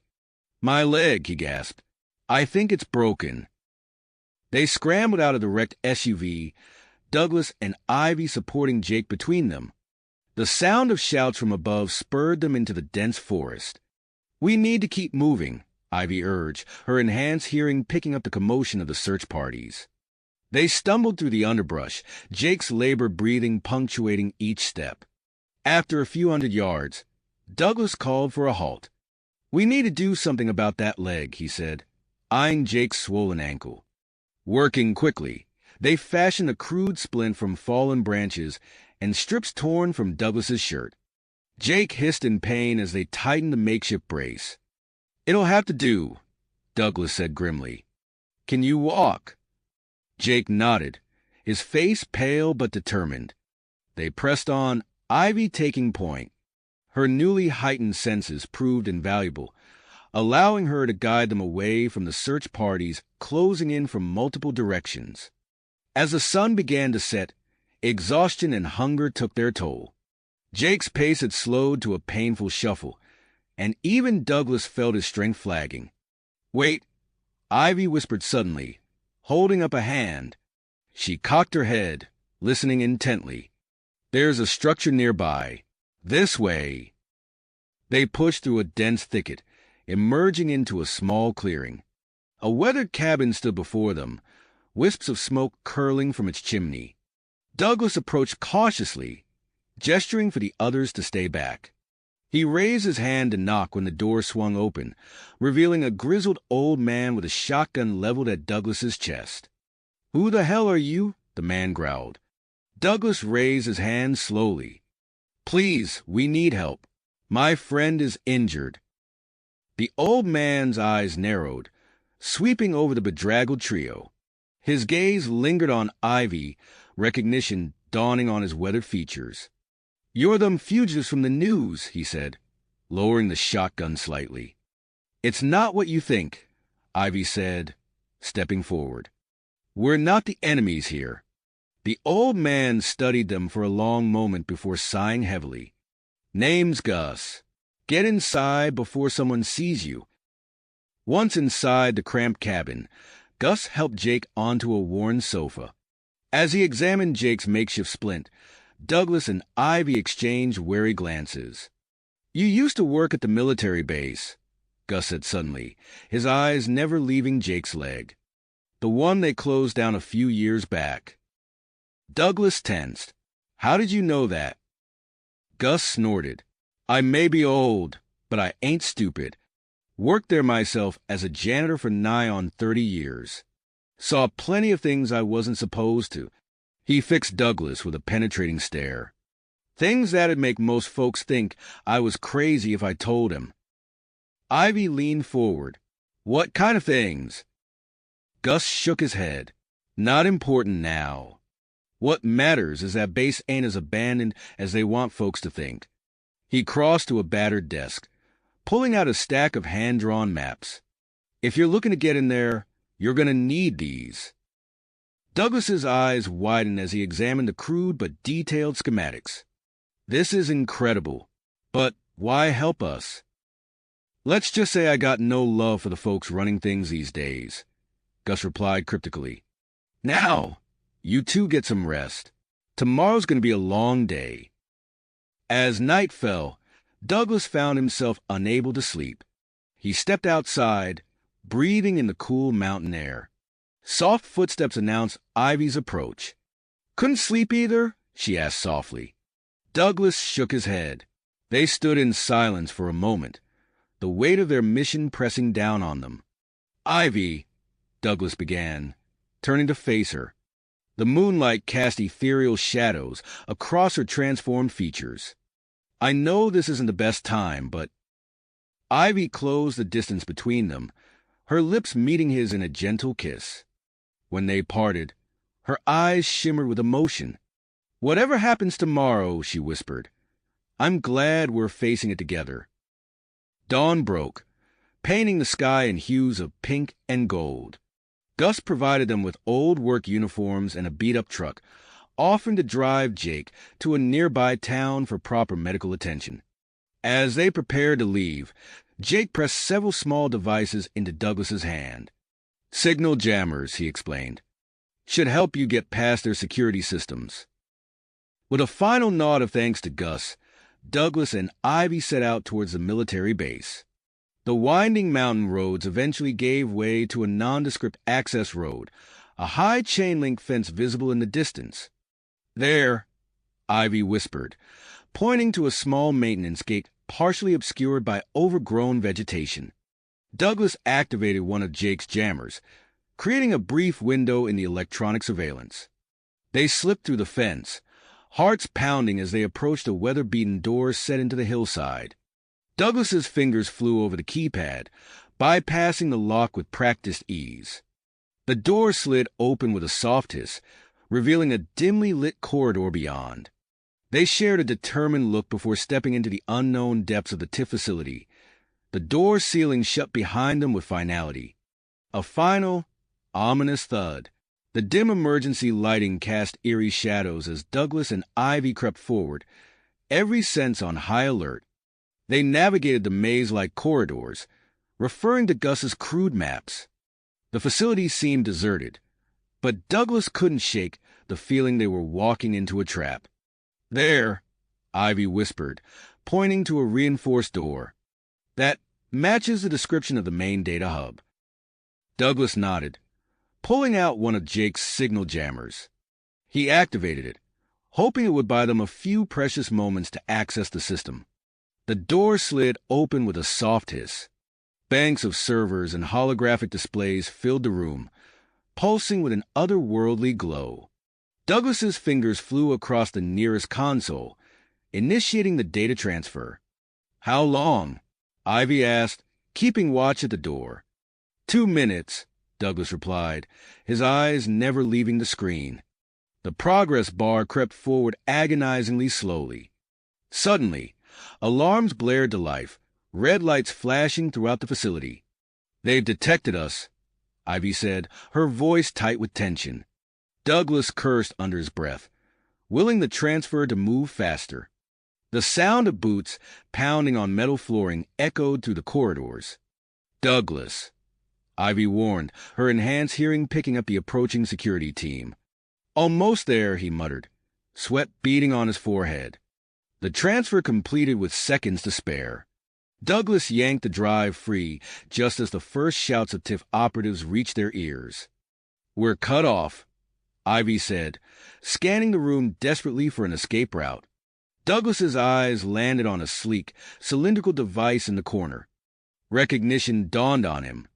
He'd seen schematics for similar technology during his time with TIFF. "The teleporter," he breathed. "It's our only shot." He rushed to the device, fingers flying over the control panel. Ivy barricaded the door, using her enhanced strength to drag heavy equipment across the entrance. The pounding on the door grew more insistent. Metal groaned as the TIFF agents attempted to breach their makeshift defenses. "Ivy here," Douglas called, extending his hand. She sprinted across the room, intertwining her fingers with his. The door burst open, TIFF operatives flooding into the room with weapons drawn. Douglas slammed his palm onto the activation panel. A blinding flash of light engulfed them, accompanied by a sensation of weightlessness. For a moment, Douglas felt as if his very atoms were being pulled apart and reassembled. Then, with jarring suddenness, solid ground materialized beneath their feet. Douglas stumbled, gasping for air as his vision swam. The scent of pine and damp earth filled his nostrils. "We made it," Ivy said, her voice sounding strangely distant. Douglas blinked, trying to focus on their surroundings. They stood in a small clearing, dense forest stretching out in every direction. But something felt off. He turned to Ivy, intending to ask if she was all right, when a flood of alien sensations overwhelmed him. Memories that weren't his own flashed through his mind. The vast emptiness of space, the warmth of two suns on unfamiliar skin, the ache of leaving behind everything he'd ever known. "Ivy," he whispered, his voice trembling. Her eyes met his, wide with confusion and wonder. "Douglas, I can feel what you're feeling. I can see your memories." The experimental teleport had done more than just transport them. Somehow, it had entangled their neural patterns, creating a bridge between their minds. Douglas gasped as another wave of Ivy's memories washed over him. He felt her fear and exhilaration upon first arriving on Earth, her growing affection for him, the depth of her willpower to bridge the gap between their species. "This is incredible," Ivy breathed, reaching out to touch his face. The simple contact sent sparks of shared sensation coursing through them both. Their moment of wonder was short-lived. The sound of a distant helicopter snapped them back to reality. "We need to move," Douglas said, forcing himself to focus past the dizzying array of new sensations. They made their way through the forest, relying on Ivy's enhanced senses to guide them. As they walked, Douglas found himself instinctively understanding how to interpret the wealth of sensory information now available to him. After an hour of careful progress, they reached the outskirts of a small town. Ivy concentrated, subtly altering her features to appear more human. "We should be able to blend in now," she said, the effort of maintaining the change evident in her voice. They cautiously entered the town, acutely aware of the curious glances from locals. Douglas's heart raced every time someone looked their way, fearing recognition. As they passed a rundown community center, a flyer caught Douglas's eye. It advertised a meeting of the Truth Seekers, a local conspiracy theory group. "Maybe they can help us," Ivy suggested, picking up on Douglas's train of thought. They slipped into the back of the crowded meeting room, just as a charismatic man with wild, graying hair took the stage. "Friends," he began, his voice resonant with conviction, "we gather here today because we know the truth. The government is hiding evidence of extraterrestrial life." Murmurs of agreement rippled through the crowd. Douglas and Ivy exchanged glances, a silent understanding passing between them. As the speaker continued, Douglas leaned in close to Ivy. "We need to talk to him after the meeting. If anyone will believe us, it's these people." Ivy nodded, her fingers intertwining with his. The physical contact sent another jolt of shared sensation through them, a reminder of their newfound connection. They waited tensely as the meeting concluded, watching as the crowd dispersed. Finally, only the speaker remained, gathering his notes. Douglas took a deep breath and approached him. "Excuse me, mister." The man looked up, his eyes widening in recognition. "Blake. Ethan Blake. And you're... My God, you're them, aren't you? The fugitives from the news." "Please," Ivy said, stepping forward. "We need your help. What we're about to tell you will change everything you thought you knew about the universe." Ethan's expression shifted from shock to intense curiosity. He gestured for them to follow him to a back room. As the door closed behind them, Douglas felt a mix of relief and apprehension. They had found potential allies, but the real challenge was just beginning. With Tiff in pursuit and the fate of human-alien relations hanging in the balance, every move they made from this point on would be crucial. Critical, Douglas took a deep breath, steeling himself for what lay ahead. "Mr. Blake," he began, "what we're about to tell you will sound impossible, but I assure you it's all true." Over the next hour, Douglas and Ivy recounted their harrowing journey, revealing the truth about Ivy's alien origins and Tiff's sinister agenda. Ethan listened with rapt attention, his eyes growing wider with each revelation. This changes everything," Ethan whispered, running a hand through his disheveled hair. "We need to get this information out to the public immediately." Suddenly, the building shook with a thunderous explosion. Shouts and the sound of shattering glass filled the air. "Tiff," Douglas hissed, "they've found us." Ethan sprang into action, pressing a hidden panel in the wall to reveal a narrow passage. "This leads to a network of tunnels beneath the town. It's our best chance of escape." As they fled through the dark, winding corridors, Douglas felt a sharp tug in his mind, a mixture of fear and tenacity that wasn't entirely his own. The neural link with Ivy pulsed with shared adrenaline. They emerged from the tunnels on the outskirts of town, the sound of sirens growing closer. Ethan led them to a battered pickup truck hidden beneath a camouflage tarp. "You two need to split up," Ethan said urgently. "It's too dangerous for you to stay together. I have contacts who can help, but they're in different locations." Douglas and Ivy exchanged a pained look, both feeling the weight of their impending separation. "He's right," Ivy said softly. "We'll cover more ground this way." Douglas nodded, his throat tight. He pulled Ivy close, their foreheads touching as a flood of emotions passed between them through their unique bond. "Be safe," he whispered. "You too," Ivy replied, her voice thick with emotion. With a final, lingering look, they parted ways. Douglas climbed into Ethan's truck, while Ivy melted into the shadows of the forest, her alien physiology allowing her to move with preternatural stealth. As Ethan sped down winding back roads, Douglas clutched the drive containing the stolen Tiff data. His mind raced, formulating a plan to reach the UN committee and expose the truth. "I need to get to the city," Douglas told Ethan. "I have a former colleague there who might be able to help." Ethan nodded grimly. "I can get you as far as the outskirts. After that, you're on your own." Hours later, as dawn broke over the sprawling metropolis, Douglas found himself standing alone on a bustling street corner. The city's anonymity offered a measure of safety, but he knew Tiff would be searching for him. Using a series of burner phones and coded messages, Douglas managed to make contact with Dr. Marcus Porter, his former colleague in xenobiology. They arranged to meet at a crowded public park, where the ambient noise would make it difficult for anyone to eavesdrop. As Douglas approached the designated meeting spot, he scanned the area for any sign of Tiff operatives. His heart pounded as he caught sight of a familiar face.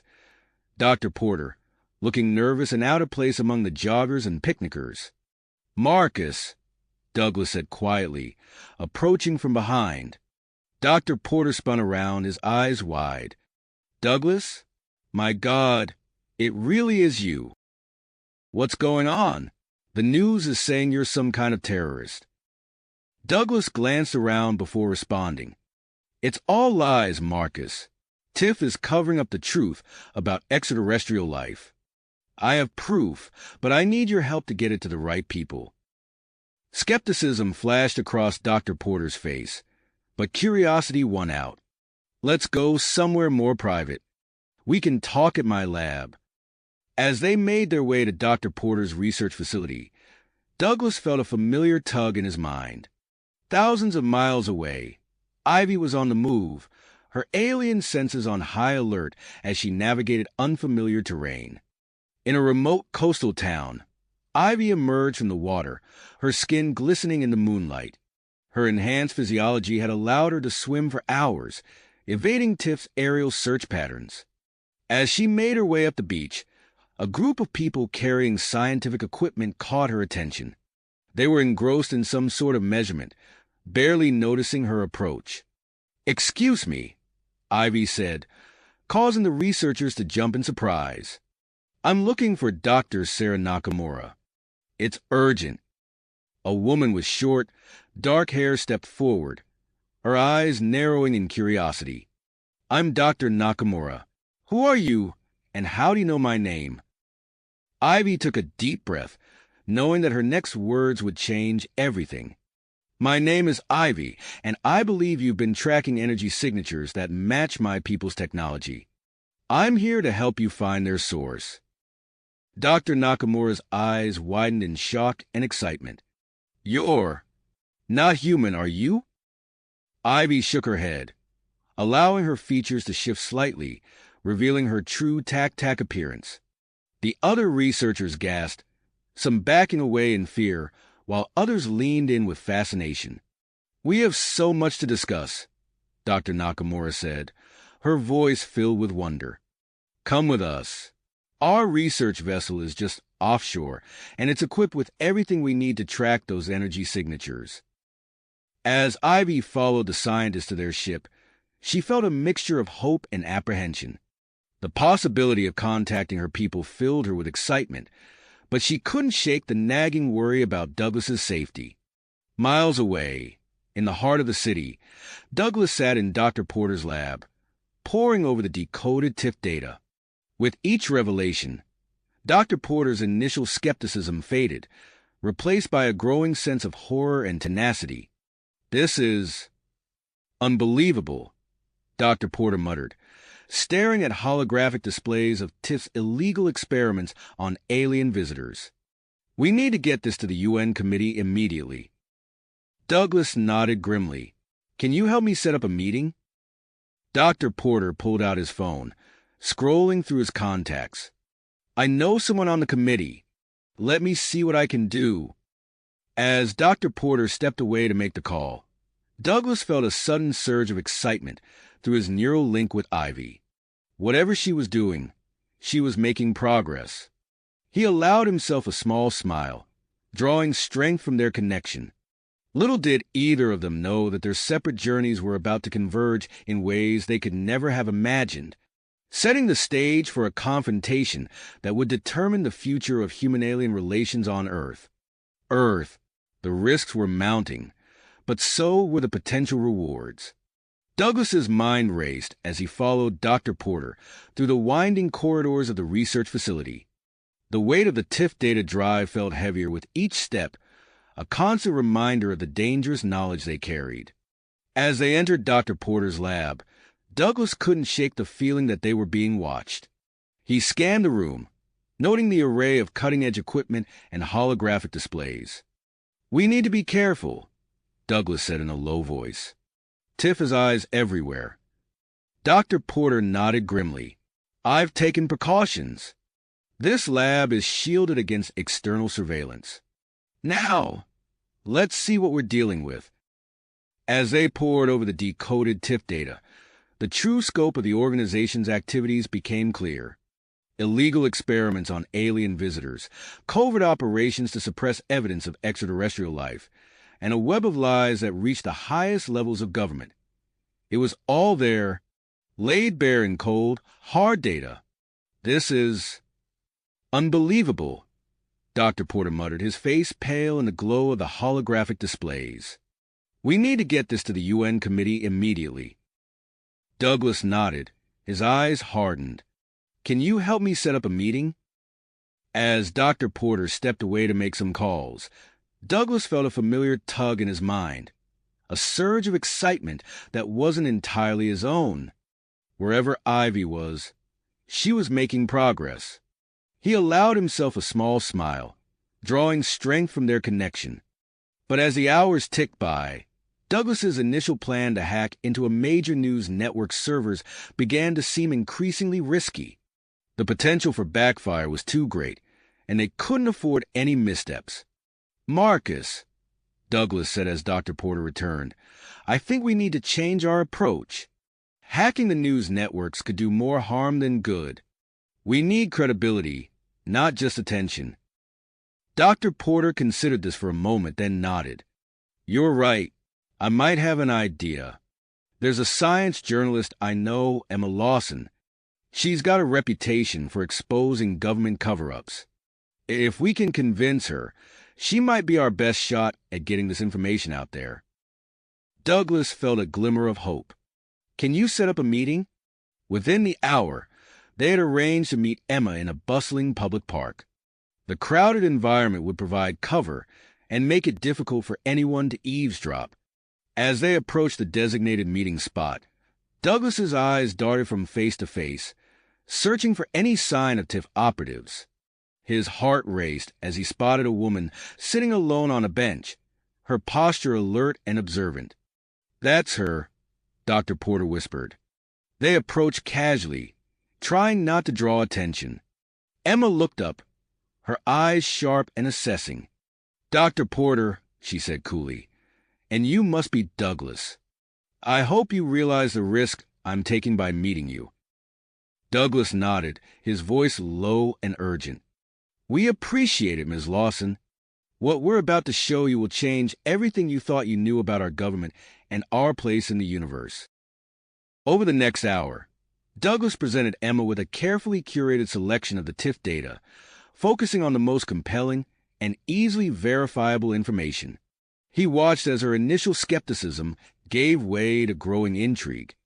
If this is true, it's the story of the century," Emma said, her voice a mixture of awe and disbelief. "It's all true," Douglas assured her. "And there's more where that came from." Emma's eyes narrowed, her journalistic instincts kicking in. "I'll need time to corroborate this independently, and I'll need access to more of your evidence." Douglas nodded, already formulating a plan. "I can arrange that, but we need to be careful. TIF has resources we can't even imagine." As they discussed the logistics of sharing information securely, Douglas felt another pulse through his neural link with Ivy. This time, it was a complex mixture of shock, confusion, and a steely tenacity. Whatever she had discovered, it was big. Miles away, beneath the waves of a remote ocean, Ivy was grappling with revelations of her own. The underwater tac-tac base that had been her goal for so long now felt like a labyrinth of new questions and dangers. Her sister Zara's words echoed in her mind. "We've discovered something in Earth's oceans, Ivy. Something that could change everything for both our peoples." Ivy's mind reeled as Zara explained the unique properties they had found in Earth's marine ecosystem, properties that could revolutionize interstellar travel. It was a discovery that could bridge the gap between human and tac-tac civilizations, ushering in a new era of cooperation and advancement. But the excitement of this revelation was tempered by a harsh truth. Zara's next words hit Ivy like a physical blow. "There's a faction within our government, Ivy. They've been working with TIF, trying to keep Earth isolated. They're afraid of what this discovery could mean for our people." Ivy felt as if the ocean itself was pressing down on her. The complexities of tac-tac politics suddenly seemed as vast and treacherous as the water surrounding them. Before she could fully process this information, an alarm sounded throughout the base. Dr. Sarah Nakamura's voice crackled over the communication system, tense and urgent. "Ivy, we've detected a TIF submarine approaching our position. They must have picked up on the energy signatures from the base. We need to evacuate, now." In that moment, Ivy knew that the next few minutes would determine not just their fate, but potentially the future of human-alien relations. She turned to Zara, her mind already formulating a plan. "We need to get everyone onto the research vessel," Ivy said, her voice steady despite the chaos erupting around them. "I have an idea, but we'll need to work fast." As tac-tac scientists scrambled to gather crucial data and equipment, Ivy led the way to the airlock connecting the base to Dr. Nakamura's research vessel. The human scientists watched in awe as their alien counterparts boarded, years of secrecy giving way to an impromptu first contact. With everyone aboard, Ivy turned her attention to their most pressing problem, the approaching TIFF submarine. Drawing on her unique blend of tac knowledge and human adaptability, she began to manipulate the ship's systems. "What are you doing?" Dr. Nakamura asked, watching as Ivy's hands flew over the control panels. "Creating a camouflage field," Ivy replied, her concentration intense. "If I can mimic the surrounding ocean environment, we might be able to slip past the TIFF sub undetected." As the TIFF submarine drew nearer, the tension on the bridge was palpable. Ivy's improvised camouflage field shimmered around them, bending light and sound to make the research vessel virtually invisible. "Hold position," Ivy whispered, though there was no need. Everyone on board was holding their breath, watching the submarine's slow progress on their sensors. Minutes stretched into what felt like hours as the TIFF vessel conducted its search pattern. Ivy's mind was split between maintaining the camouflage and her connection with Douglas. She could feel his persistence, his progress, even as her own situation grew more precarious. Finally, after a nail-biting game of cat and mouse, the TIFF submarine began to move away. A collective sigh of relief swept through the bridge. But Ivy knew this was only the beginning. As she looked around at the mixed crew of humans in tac, she realized that they now held the key to changing everything. The question was, how could they share their discoveries with the world without falling into TIFF's hands? As if in answer to her unspoken question, Dr. Nakamura approached, her eyes alight with an idea. "Ivy, I think I might know a way to get our message out, but it's going to be risky." Ivy listened intently as Dr. Nakamura outlined her plan. It was audacious, potentially dangerous, but if it worked, it could change the course of history. As the details fell into place, Ivy felt a renewed sense of purpose. She turned her gaze to the vast ocean beyond the ship's windows, knowing that somewhere out there, Douglas was fighting his own battles. Their paths had diverged, but their goal remained the same. And now, with the combined knowledge and technology of two worlds at their disposal, they had a real chance of succeeding. The research vessel hummed with activity as humans and tac worked side by side, preparing for their next move. Ivy took a deep breath, steeling herself for the challenges ahead. The true test was yet to come, and the fate of two worlds hung in the balance. Balance. With renewed drive, Ivy turned to address the mixed crew of humans and tac.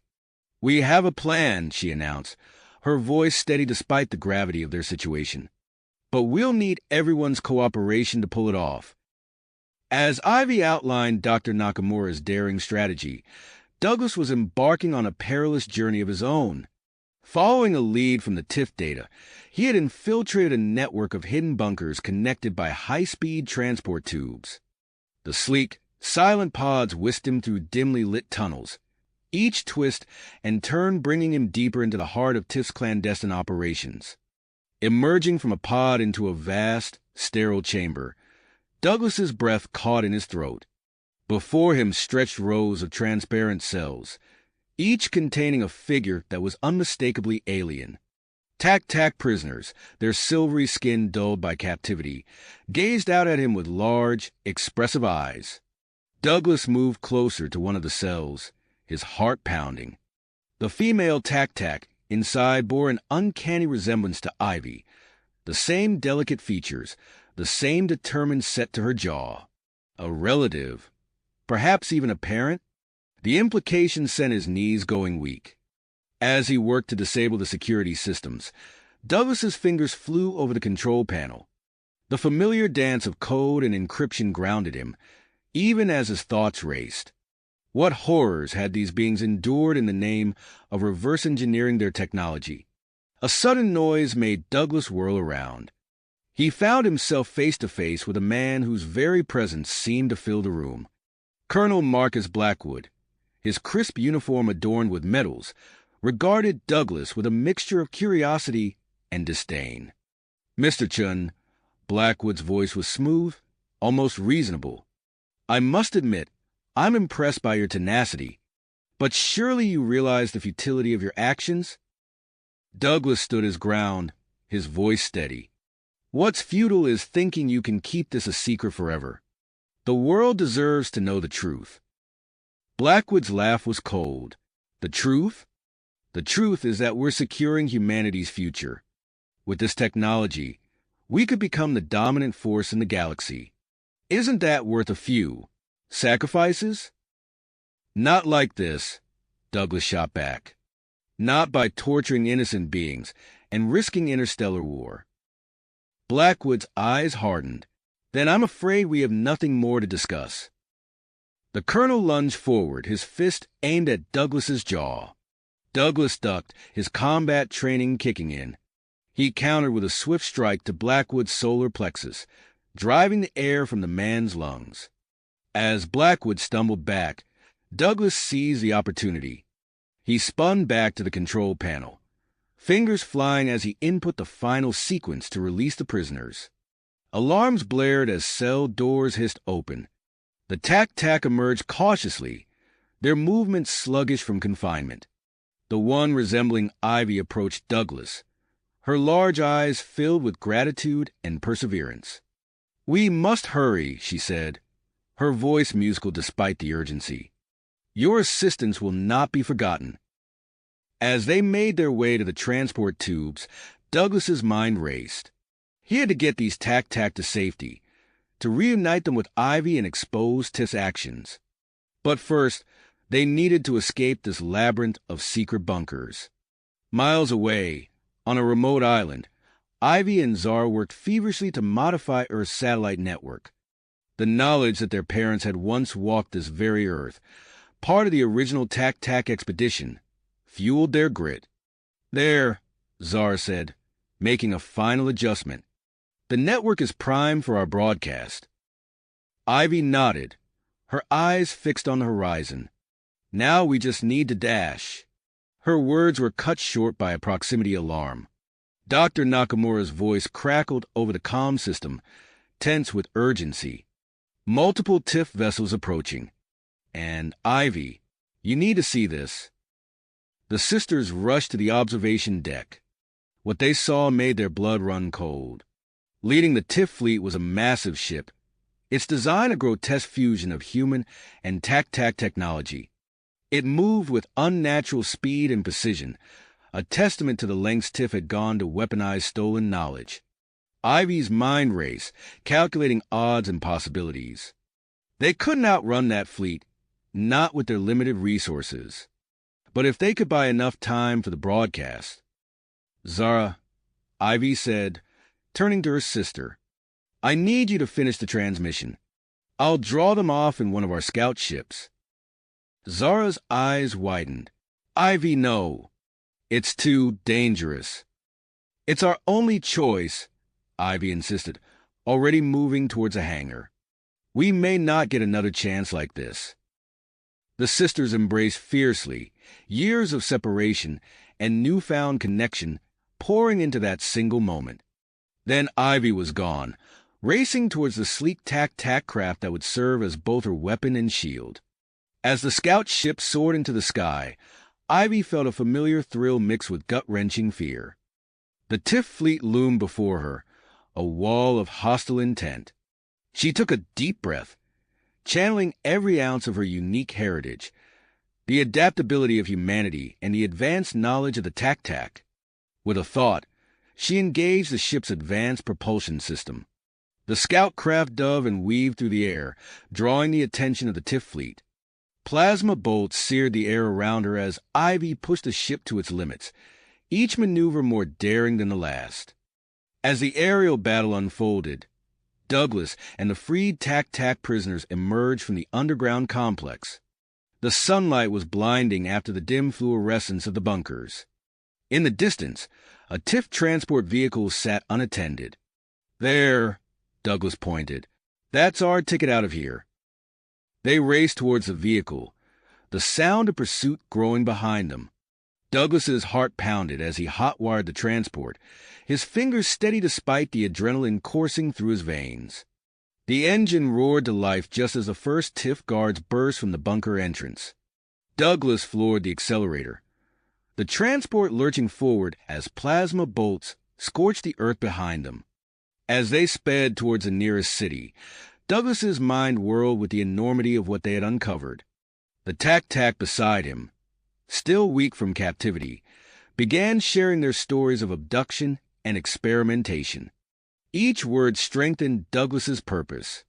They had to reach Emma Lawson, had to corroborate her exposé with irrefutable proof. The fate of two worlds hung in the balance, and the clock was ticking. In the sky above, Ivy's battle against the TIF fleet reached a fever pitch. Her scout ship danced through a storm of weapons fire, each near miss a testament to her incredible skill. But even as she fought, her thoughts were with Zara and the others, racing to complete the broadcast that could change everything. As these separate threads of conflict converged, the stage was set for a revelation that would shake the foundations of both human and tac-tac society. The truth was on the verge of breaking free, but the forces arrayed against it would not yield without a fight. The next few moments would determine not just the fate of those involved, but the future of interstellar relations itself. As these separate threads of conflict converged, Ivy's battle against the TIF fleet reached new heights of intensity. Her scout ship danced through the sky, a blur of motion that seemed to defy the laws of physics.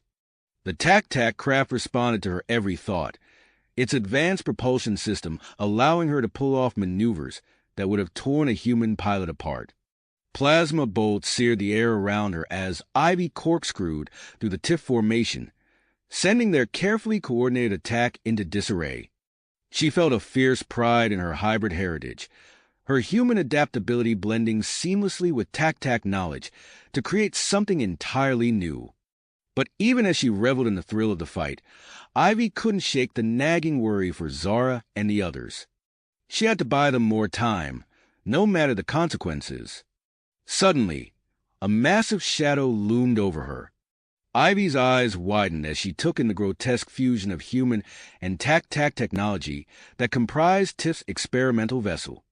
It moved with unnatural grace for its size, matching her every move with terrifying precision. On the island, Zara and Dr. Nakamura worked feverishly to initiate their global broadcast. Sweat beaded on Zara's forehead as her fingers flew over the control panel, making last-minute adjustments to ensure maximum reach. We're live in 3, 2, 1.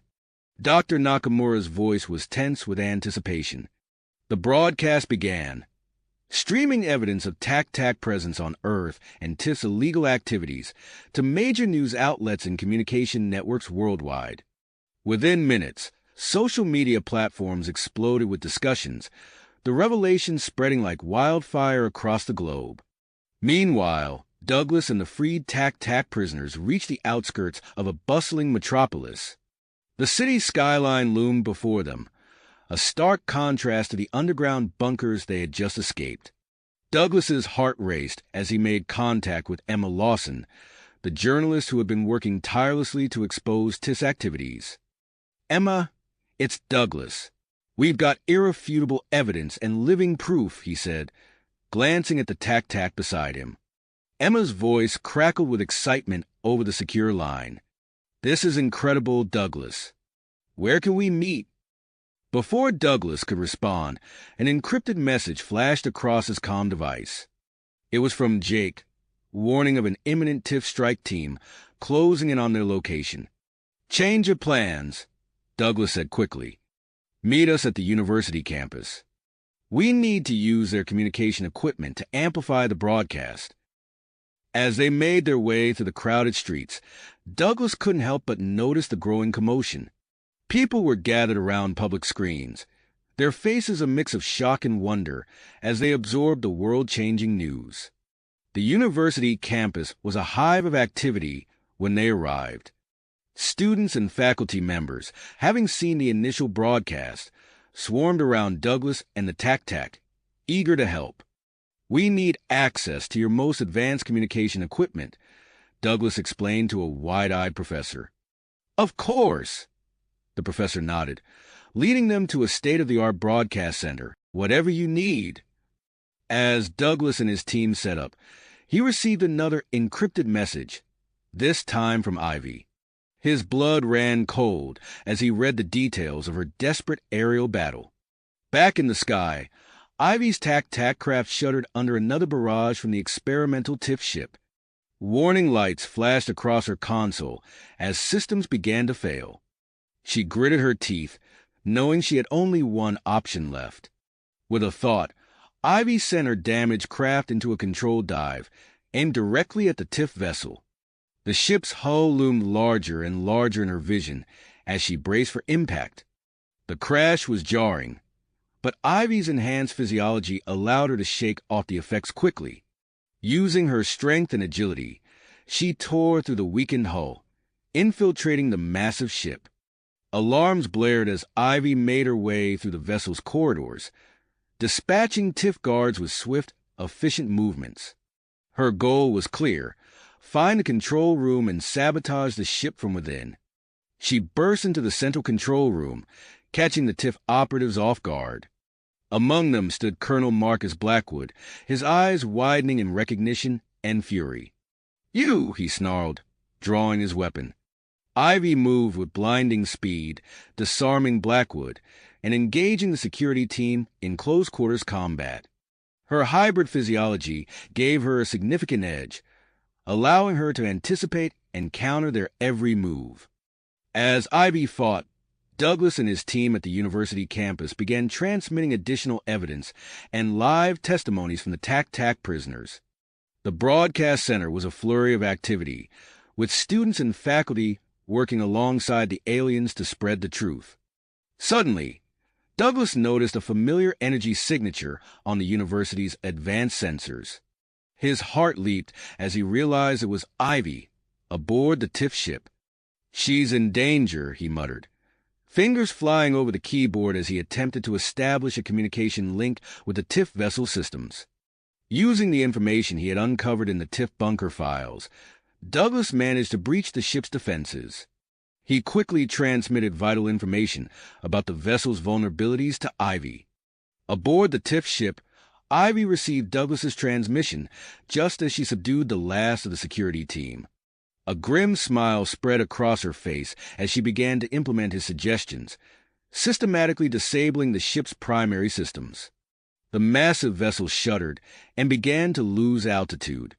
Colonel Blackwood, realizing the battle was lost, barked orders for his remaining forces to abandon ship.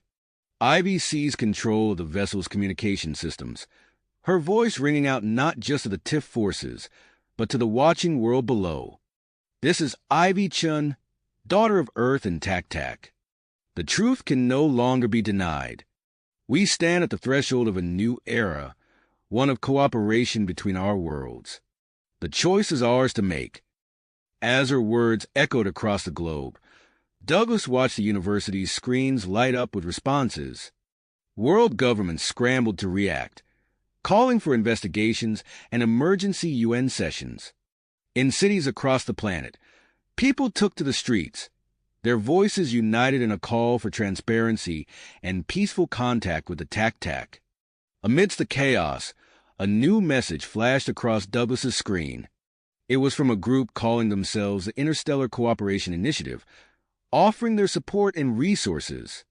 Douglas's mind raced as he began formulating a plan to bring all the key players together. The next few hours would be crucial in shaping the future of human-alien relations. As he worked, Douglas couldn't help but feel a mix of excitement and trepidation. The truth was out, but the real challenge was just beginning. He glanced at the tac-tac beside him, then back at the screen showing Ivy's triumphant stand aboard the TIF ship. They had come so far, but the road ahead was uncertain. One thing was clear: the world would never be the same again. As the world reeled from the revelations, Douglas knew they had to act quickly.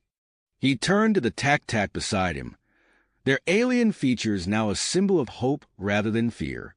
"We need to regroup with Ivy," he said, his mind already racing with possibilities. And I think I know just the place. Using the university's advanced communication equipment, Douglas established a secure link with Zara and Dr. Nakamura's team on the remote island. The connection crackled to life, revealing Zara's determined face on the screen.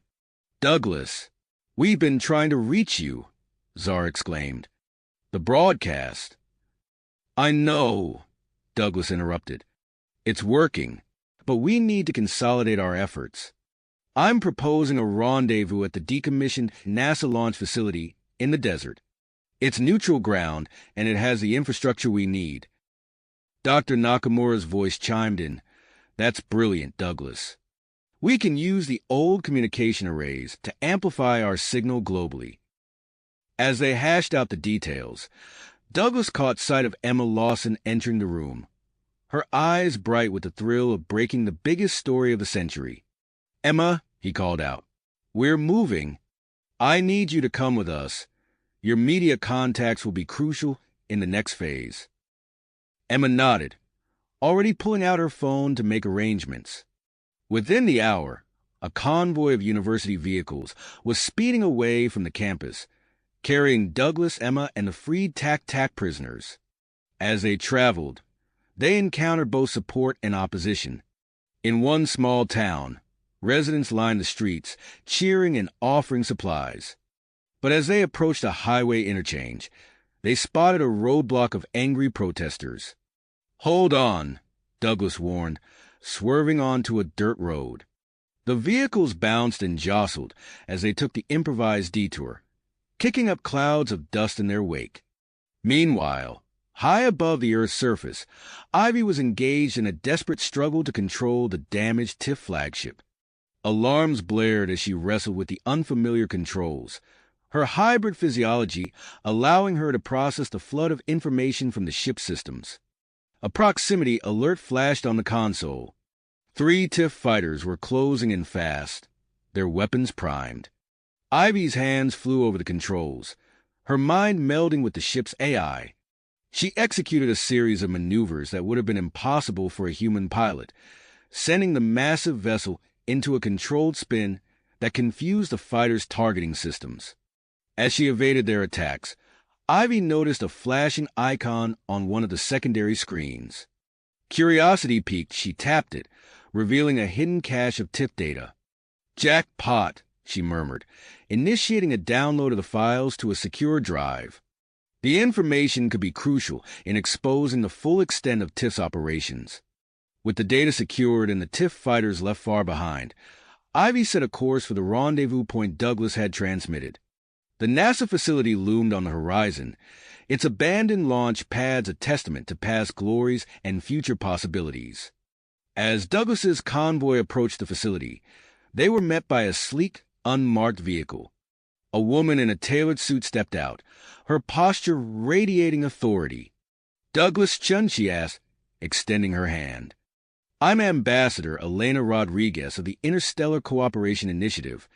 We've been monitoring your progress, and we're here to help." Douglas shook her hand, relief washing over him. "Ambassador, your timing couldn't be better. We have a lot of work to do." As they entered the facility, the roar of engines filled the air. Douglas looked up to see the massive TIFF flagship descending, its hull scarred from battle. His heart raced as the ship touched down and a familiar figure emerged. Ivy stood framed in the airlock, her hybrid features more pronounced than ever. For a moment, the world seemed to stop as their eyes met across the tarmac. Then they were running towards each other, colliding in an embrace that spoke volumes about their time apart. "I knew you'd make it," Douglas whispered, his voice thick with emotion. Ivy pulled back, her eyes shining. "We did it, Douglas. We exposed the truth." Their reunion was cut short by the urgent voice of Emma Lawson. "Douglas, Ivy, you need to see this." They rushed to the makeshift command center, where Emma had set up multiple screens displaying news feeds and social media. The screens were a chaotic blur of conflicting information. "TIFF has launched a massive disinformation campaign," Emma explained, her fingers flying over a keyboard.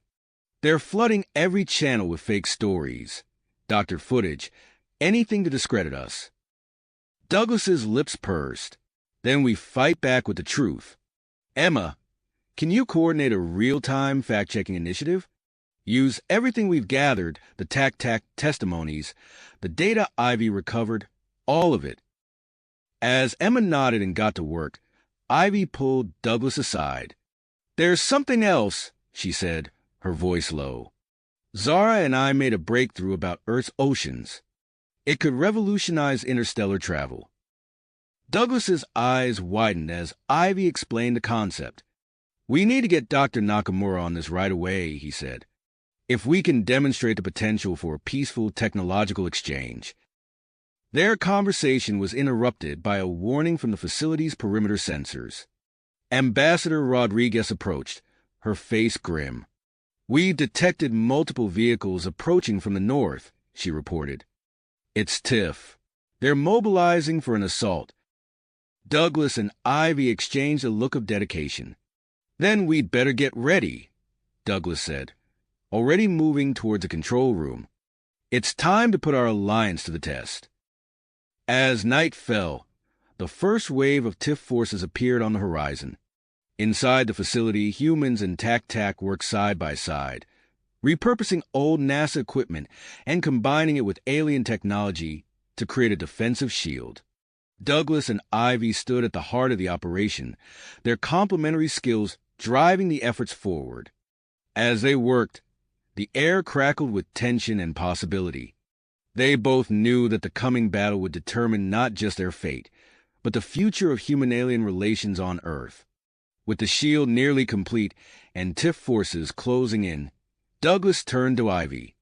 In the soft glow of the alien technology, her features seemed to shimmer between human and TAC. He reached out, taking her hand in his. Whatever happens, he said softly, we're in this together. Ivy squeezed his hand, her hybrid eyes shining with a mix of human emotion and TAC grit. Together, she agreed. As alarms began to sound throughout the facility, they turned as one to face the challenges ahead, ready to fight for the future they believed in. In good shape, the air crackled with tension as the first shots echoed in the distance. Douglas squeezed Ivy's hand one last time before they sprang into action. Emma, coordinate with Ambassador Rodriguez to evacuate all non-essential personnel, he called out as he raced towards a makeshift command center. Ivy's enhanced senses picked up the approaching Tiff forces before anyone else. They're coming in fast from the north and east, she reported, her voice calm despite the gravity of the situation. The repurposed NASA equipment hummed to life as Douglas activated the electromagnetic field. The air shimmered with an invisible energy that immediately disrupted Tiff's communication systems. Confused chatter filtered through their own secure channels as the attackers struggled to coordinate. Colonel Marcus Blackwood's voice cut through the static, his frustration evident. Push forward. Don't let their tricks stop you.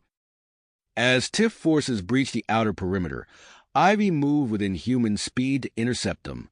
Her hybrid physiology allowed her to anticipate their movements, countering each attack with precision. She ducked under a swinging fist, using her momentum to flip the attacker over her shoulder. Inside the facility, Emma and the university students worked feverishly to counter a sophisticated cyber attack. Their fingers flew across keyboards, erecting digital barricades to protect the vital data. They're trying to erase everything, Emma shouted, her eyes never leaving the screen. Douglas, we need more time. Douglas nodded, his mind racing. Reroute power from the auxiliary generators. We need to strengthen our firewalls. As the battle raged outside, Zara and Dr. Nakamura huddled over their ocean-based interstellar travel device.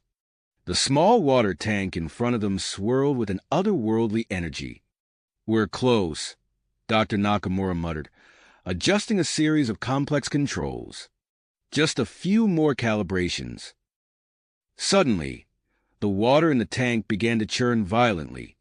A tiny point of light appeared at its center, expanding rapidly into a swirling vortex. Zara's eyes widened. We did it. A localized wormhole. Their celebration was cut short as the facility shook with a massive explosion. TIF forces had breached the inner defenses, and the sound of gunfire grew closer.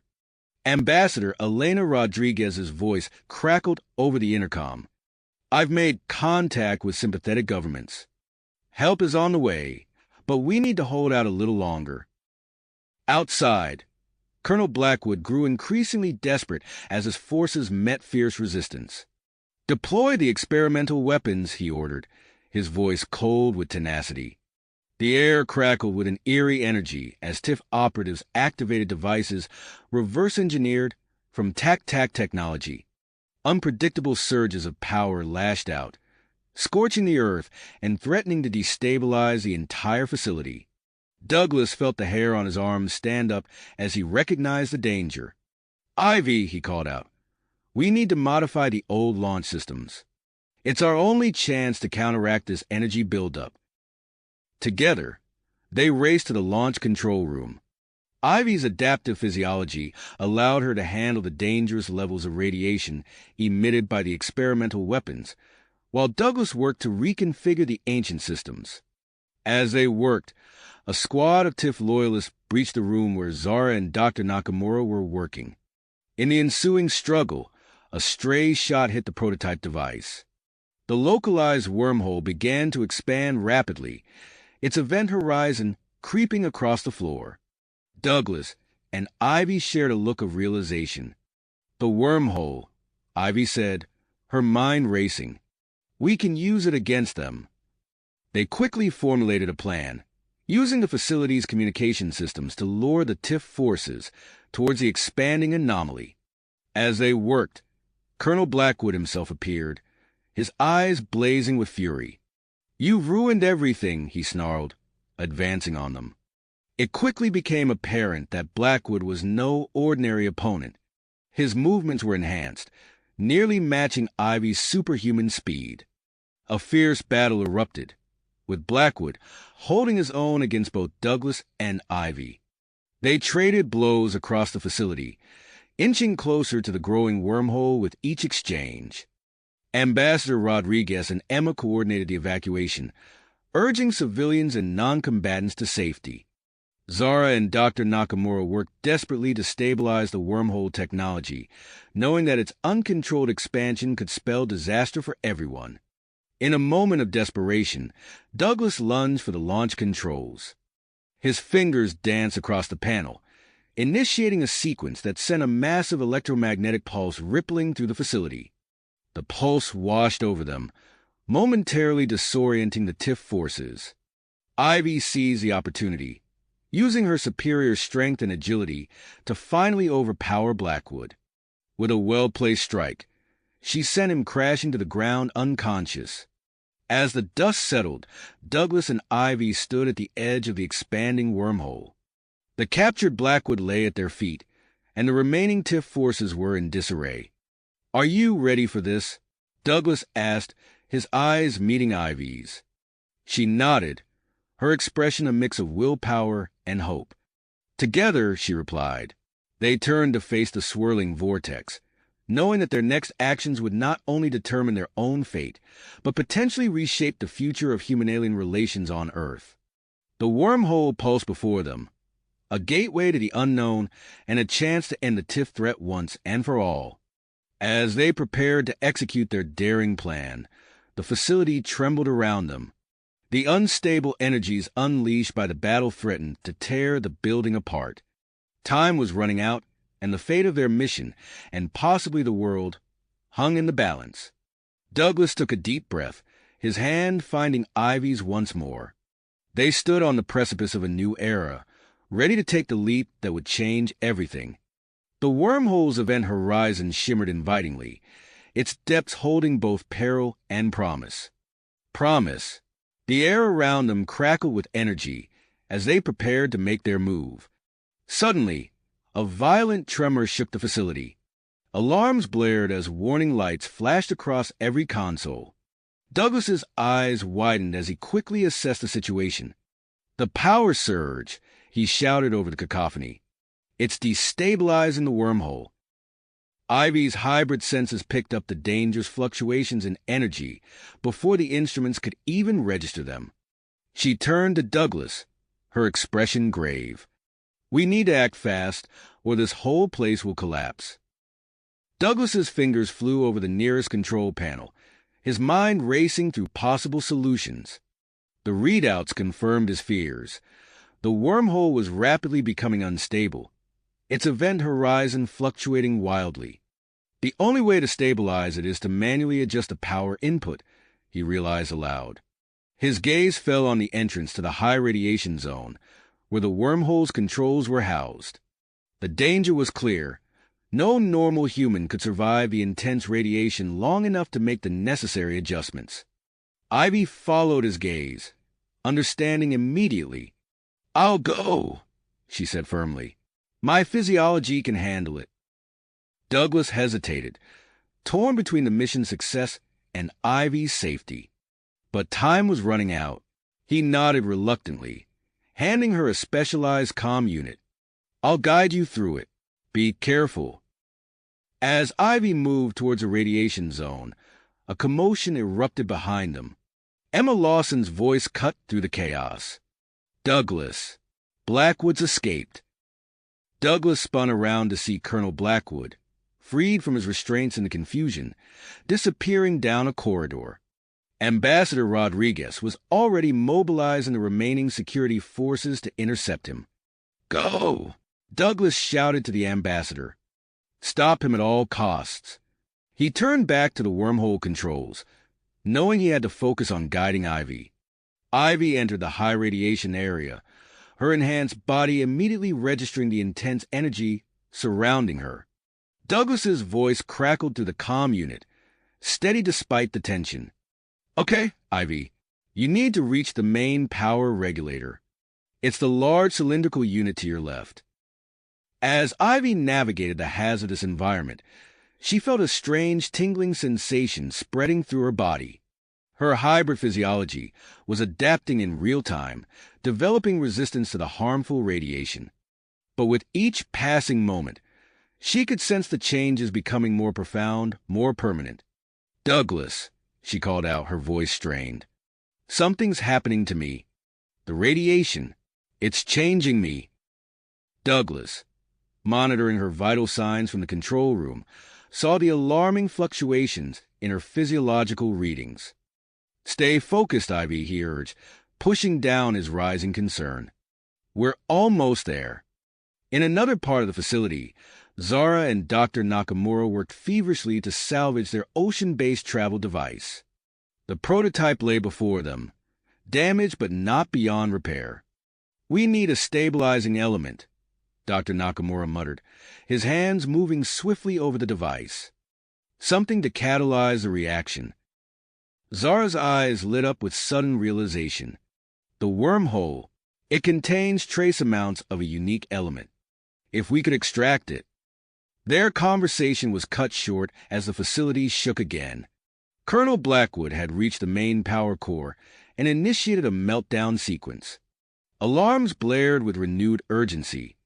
Back in the radiation zone, Ivy fought through the discomfort of her rapidly changing body to make the delicate adjustments Douglas was guiding her through.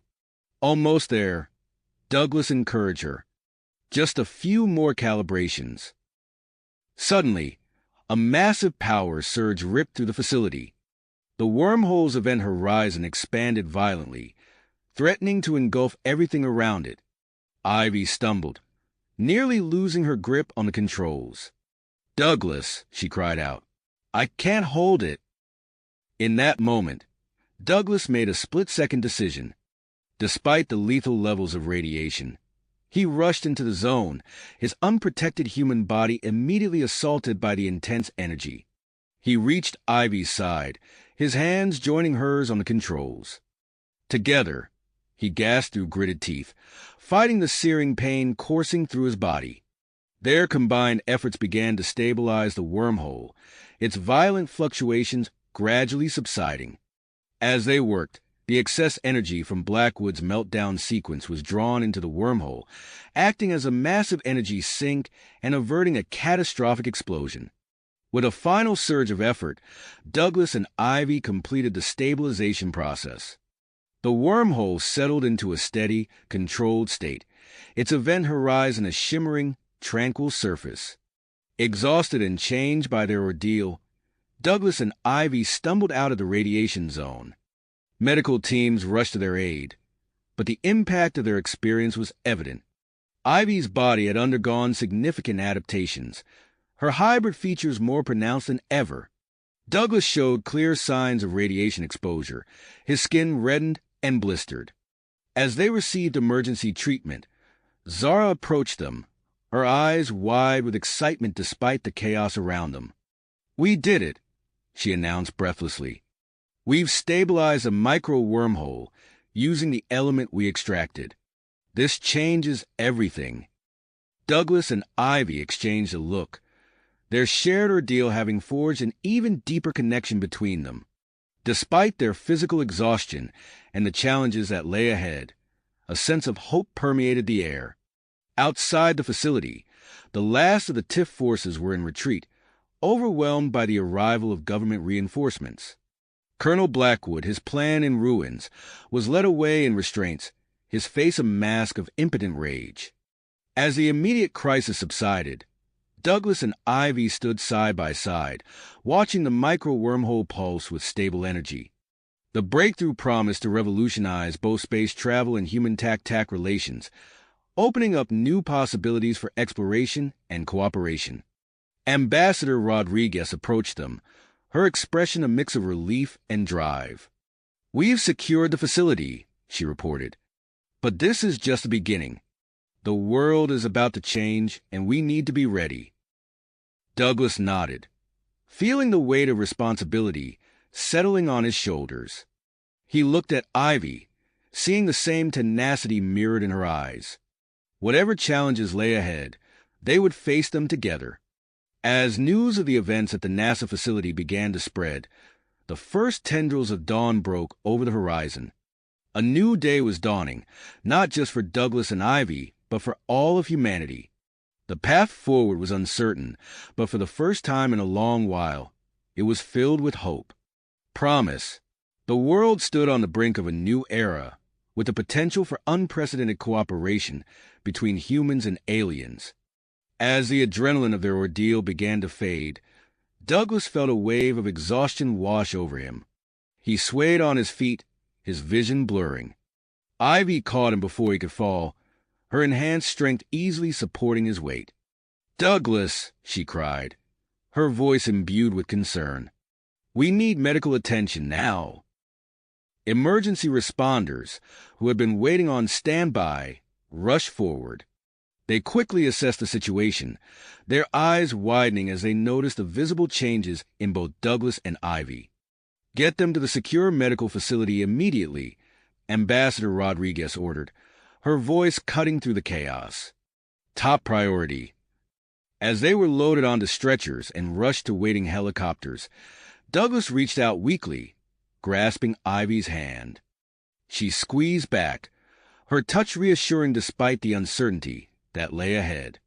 The rotors whirred to life, and soon they were airborne, speeding towards a state-of-the-art medical center specially equipped to handle unique cases like theirs. Showed severe signs of radiation exposure. Upon arrival at the facility, they were whisked to separate isolation rooms. Teams of doctors and scientists, their faces a mix of concern and fascination, began a battery of tests and treatments. Days passed in a blur of examinations, injections, and monitored rest. Gradually, Douglas began to feel stronger. The blistering on his skin faded, replaced by new unblemished tissue. The doctors were astounded by his recovery rate, whispering about cellular regeneration beyond anything they had seen before. Ivy's changes were even more profound. Her already enhanced physiology had adapted further, her skin taking on a more human-like appearance, while her strength and resilience increased exponentially.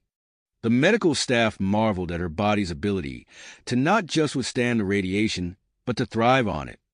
As their conditions stabilized, Douglas and Ivy were allowed to see each other. When Ivy entered Douglas's room, he felt his breath catch in his throat. She had always been beautiful, but now there was something ethereal about her presence. "Ivy," he said softly, reaching out to her. She moved to his bedside, taking his hand in hers. The touch sent a jolt of electricity through them both.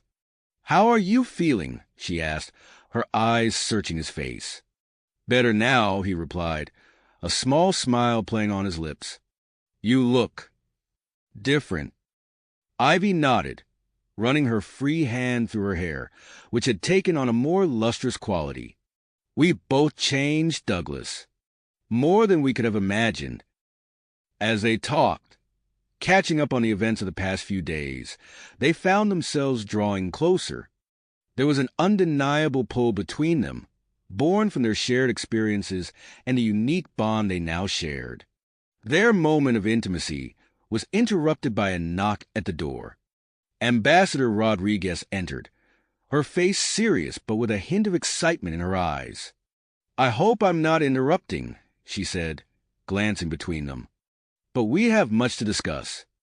The world is changing rapidly, and you two are at the center of it all." She briefed them on the global reaction to the events at the NASA facility. Protests demanding transparency about alien contact had erupted worldwide. Governments were scrambling to formulate responses. And in the midst of it all, a global summit had been called. "We're organizing a meeting in Geneva," Rodriguez explained. "World leaders, scientists, and key figures in human-tech relations will be there, including you two." Douglas and Ivy exchanged glances, the weight of their new responsibilities settling on their shoulders. "When do we leave?" Douglas asked, his voice firm with persistence. "In 1 week," Rodriguez replied. "We need you both in top form. The doctors will continue to monitor your progress, but we'll also need you to undergo intensive briefings. The world will be watching, and we need to present a united front." As Rodriguez left, Douglas and Ivy found themselves alone once more. The air between them crackled with unspoken emotions and the enormity of what lay ahead. Together, Ivy asked, echoing their words from the fateful moment in the facility. Douglas nodded, squeezing her hand. Together. Over the next few days, their recovery continued at an astonishing pace. Between medical checkups and briefing sessions, Douglas and Ivy found moments to be alone, their bond deepening with each passing hour. They discussed their experiences, their fears, and their hopes for the future. Each conversation, each shared laugh, each moment of comfortable silence brought them closer. Their touches lingered longer, their gazes held more meaning. As the date of their departure for Geneva approached, Douglas and Ivy stood at the window of the medical facility, looking out at the world they were about to change. The sun was setting, casting a warm glow over the landscape. Ivy turned to Douglas, her eyes reflecting the fading light. "Whatever happens in Geneva, whatever challenges we face, I'm glad you're here with me," she said softly. Douglas reached out, gently cupping her face in his hand. The moment stretched between them, filled with unspoken promises and possibilities. Just as he leaned in, drawn by an irresistible force, an alarm blared through the facility. They jumped apart, immediately alert.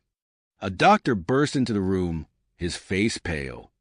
"We've detected a TAC ship entering the solar system," he announced breathlessly. "It's heading straight for Earth." Douglas and Ivy shared a look of shock and purpose. The Geneva summit had just become even more critical. As they rushed to prepare for their immediate departure, both knew that the next few days would shape not only their futures, but the future of human-TAC relations for generations to come. The approaching TAC ship loomed large in their minds as they boarded the high-security flight to Geneva. As the plane took off, Douglas reached for Ivy's hand, drawing strength from her touch. Whatever lay ahead, they would face it together. Together. As the plane soared through the night sky, their thoughts raced with the implications of the approaching TAC ship and the monumental task that lay ahead.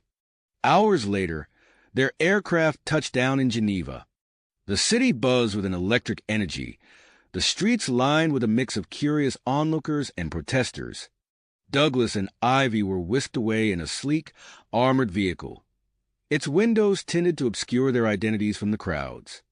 The car wound its way through the city's narrow streets, eventually arriving at a nondescript building on the outskirts of town. Despite its unassuming exterior, the facility hummed with activity. Security personnel swarmed the perimeter, their faces set in steadfast perseverance. As Douglas and Ivy stepped out of the vehicle, they were immediately greeted by Ambassador Elena Rodriguez. Her usual composure was tinged with a hint of urgency. "Welcome to Geneva," she said, ushering them inside.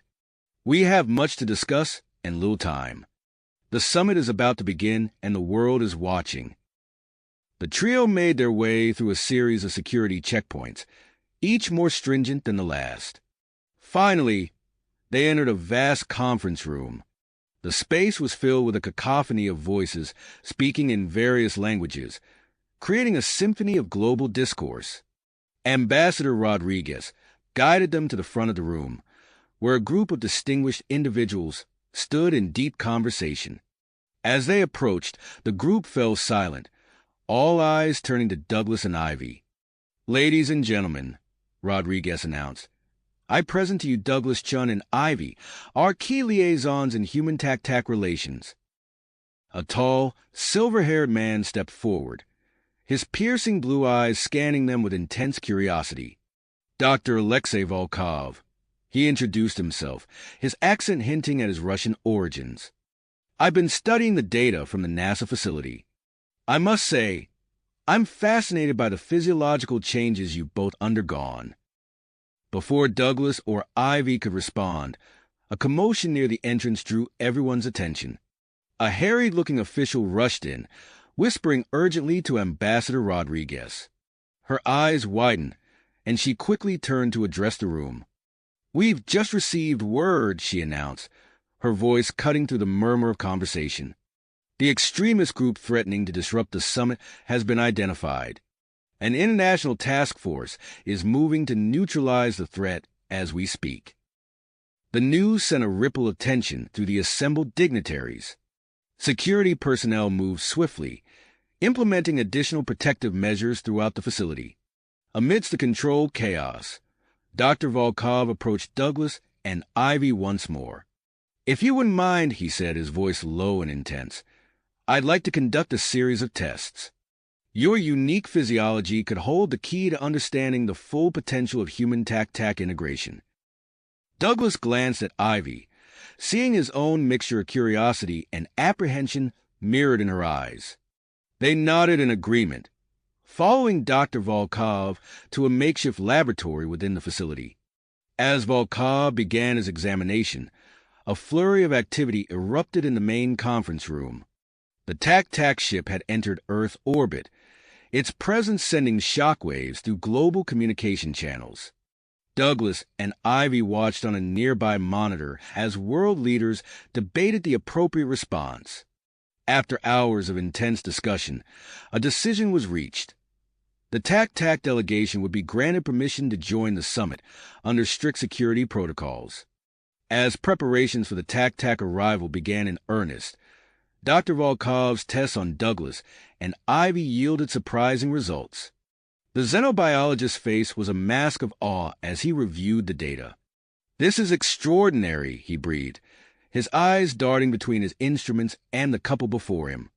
"Douglas, your exposure to Tac-Tac biology has triggered genetic adaptations I've never seen before. Your physical capabilities, your potential lifespan, they've all been enhanced." He turned to Ivy, his excitement palpable. "And you, Ivy, your physiology has become even more compatible with Earth's environment. The line between human and Tac-Tac biology is blurring in ways we never imagined possible." The implications of these findings sent shockwaves through the scientific community present at the summit. Debates erupted over the ethical considerations and potential benefits of such genetic adaptations for humanity as a whole.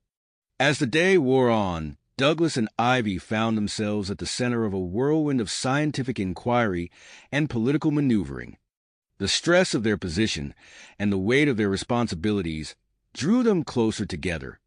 In quiet moments between meetings and examinations, they sought comfort in each other's presence.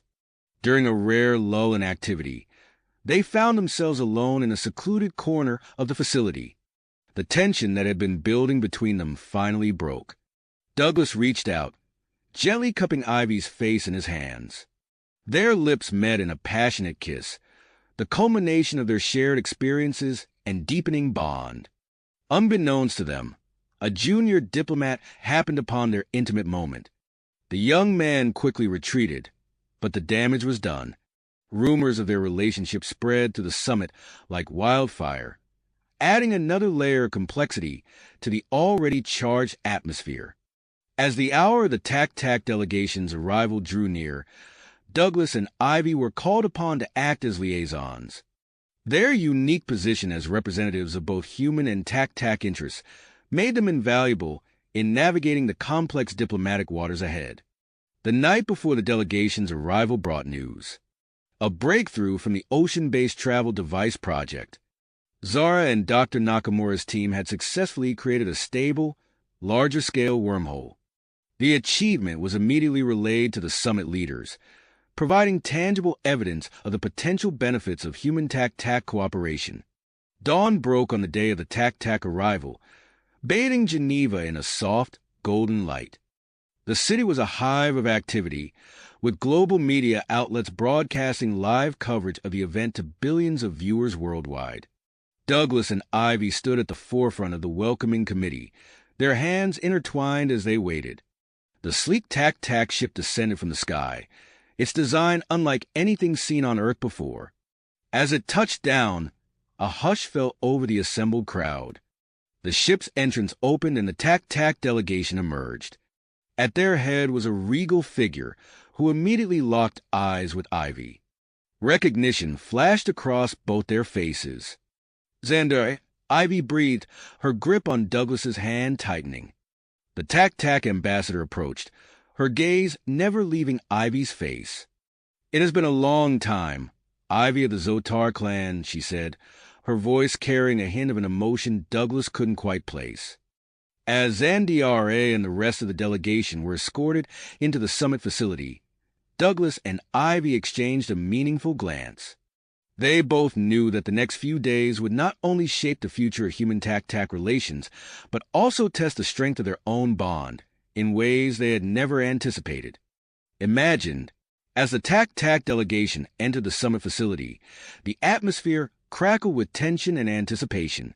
Douglas and Ivy exchanged a quick glance before following the group inside, their hands still intertwined. The main conference room had been transformed into a grand assembly hall, with curved rows of seats facing a central podium. World leaders, scientists, and diplomats from every corner of the globe filled the room, their hushed conversations creating a low buzz of excitement. Ambassador Xandra took her place at the podium, her regal bearing commanding the attention of all present.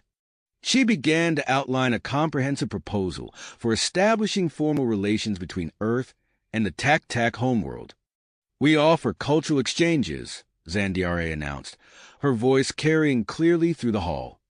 "Our artists, philosophers, and scholars are eager to share their knowledge with humanity. In return, we hope to learn from your rich and diverse cultures."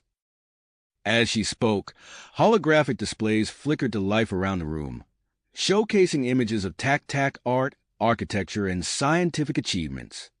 The audience watched in awe as alien landscapes and technologies beyond their wildest imaginations materialized before their eyes.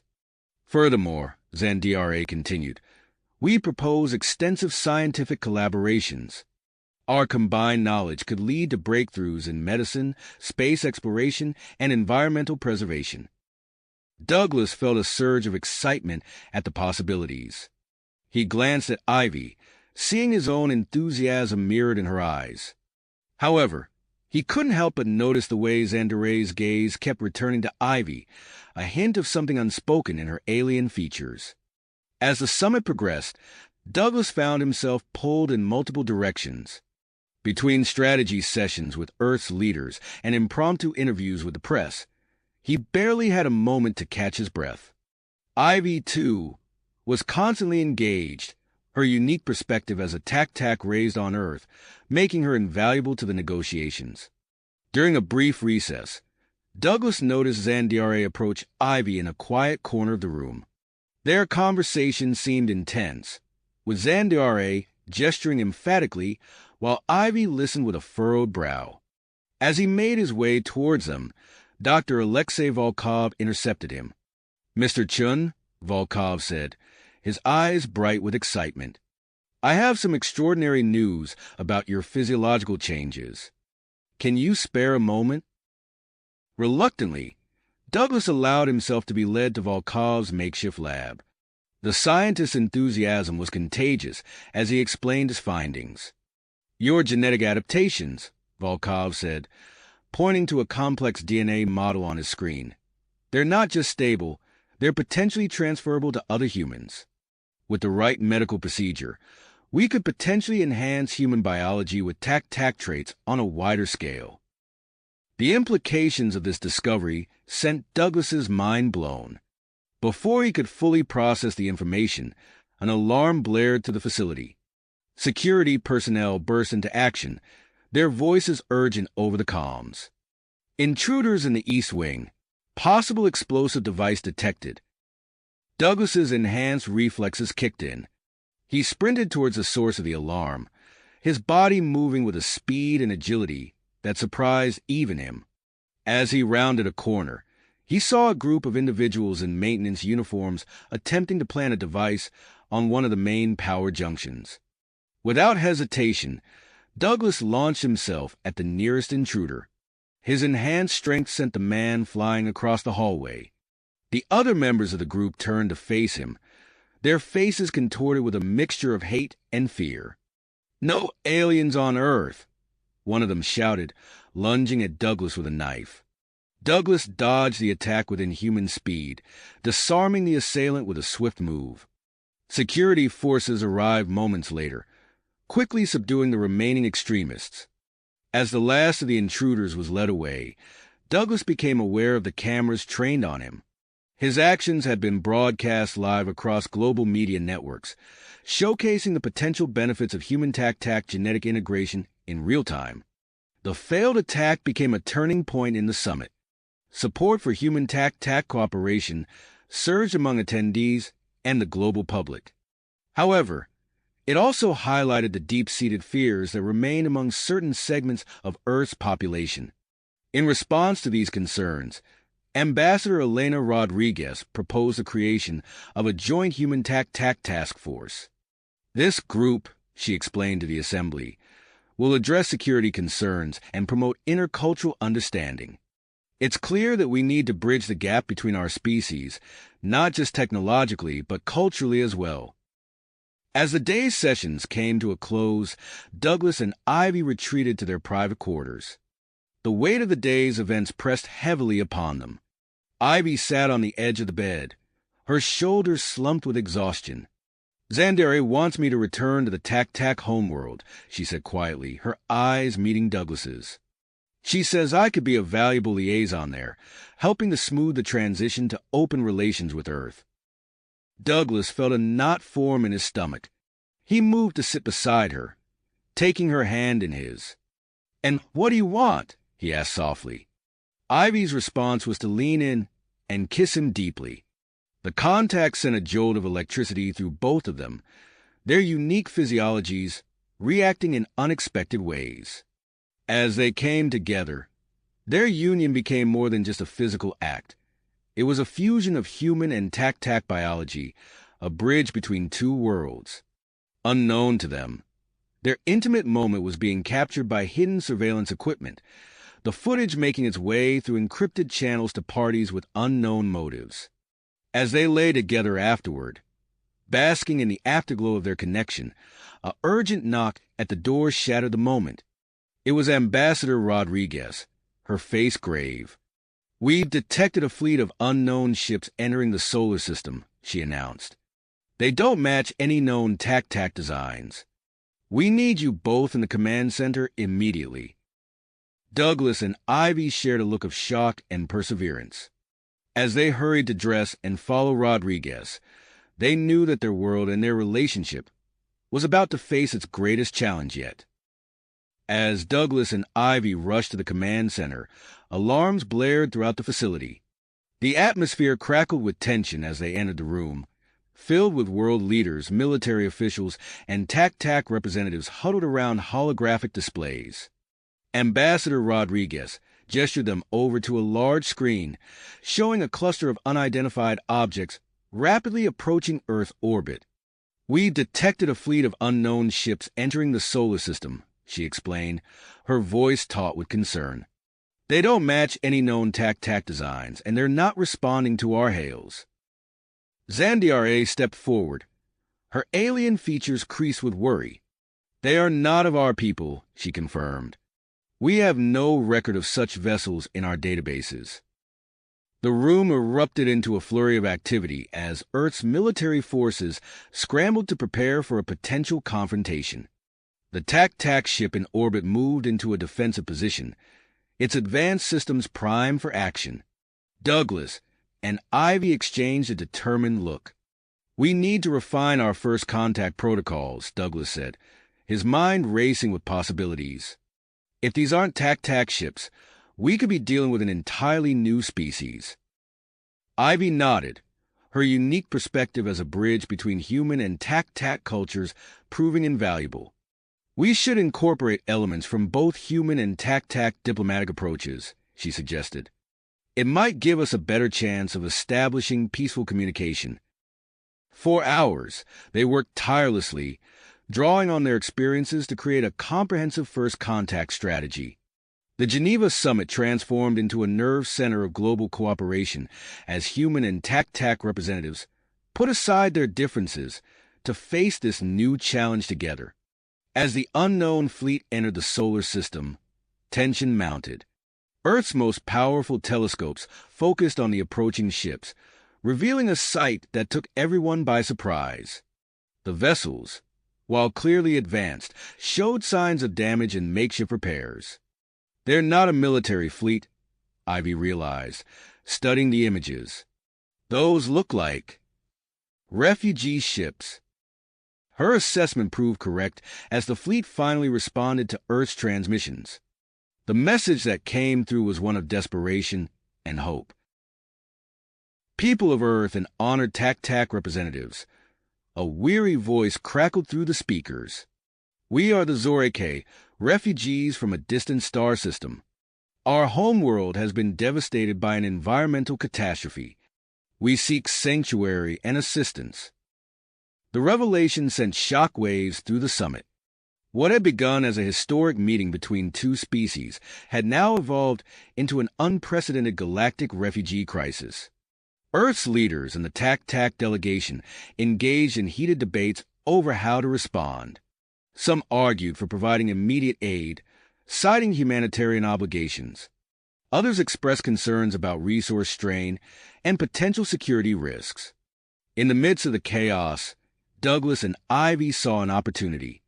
They approached the podium, their hands clasped in a show of unity. "This is our chance to demonstrate the power of human tac-tac cooperation," Douglas announced, his voice carrying across the hushed room. "We propose a joint mission to assist the Zorike. By working together, we can showcase the benefits of our alliance and potentially gain valuable insights from a new civilization."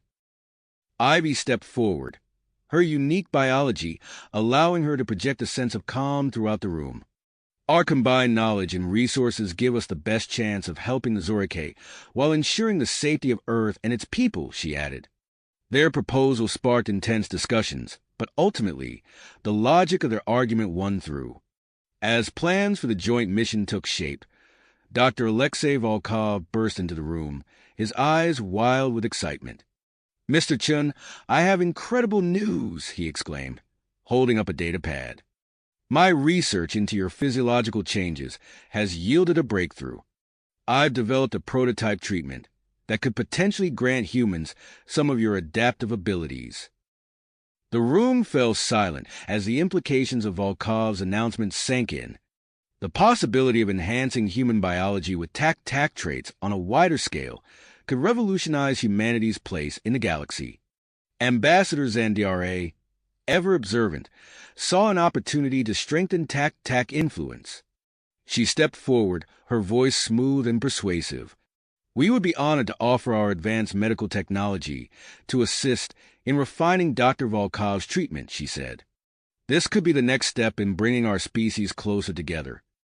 Her offer ignited a fresh round of debates among Earth's leaders. The potential consequences of widespread human enhancement were both thrilling and terrifying to contemplate. As discussions raged on, a commotion erupted near the back of the room. A junior aide rushed in, his face pale with shock. "Sir, madam," he stammered, addressing Douglas and Ivy. "There's been a leak. Surveillance footage of your private moment. It's all over the global networks." The revelation hit them like a physical blow. Their most intimate moments, meant to be private, were now subject to the scrutiny of billions. The media frenzy that followed was immediate and intense, with pundits across the globe dissecting every aspect of their relationship. Douglas and Ivy stood frozen, the weight of the world's gaze pressing down on them. In that moment, facing the complex challenges of interstellar diplomacy and their own suddenly public relationship, they realized that their journey was not nearly finished. The true test of their bond and of humanity's readiness for a new era of galactic cooperation was just beginning. The true test of their bond and of humanity's readiness for a new era of galactic cooperation was just unfolding before them. As the implications of their exposed relationship rippled through the summit, Douglas and Ivy found themselves thrust into a new challenge. The arrival of the Zorike refugees demanded immediate attention, forcing them to set aside personal concerns and focus on the pressing humanitarian crisis. Within days, a joint mission was organized. Douglas and Ivy, along with a team of human and tac-tac experts, boarded a retrofitted spacecraft and set course for the Zorike fleet. As they approached the battered ships, the scale of the crisis became apparent. The Zorike vessels, once sleek and advanced, now bore the scars of their long journey. Makeshift repairs and jury-rig systems kept them operational, but just barely. As Douglas and Ivy's ship docked with the lead Zorike vessel, they were greeted by a sight that tugged at their hearts. Thousands of weary faces peered at them through viewports, their alien features etched with hope and desperation. The Zorike, a species of tall, slender beings with iridescent skin, moved with a grace that belied their exhaustion. As they stepped aboard, a Zorike representative approached them. "I am KLRA," she said, her voice a melodic trill. "On behalf of my people, I thank you for your assistance."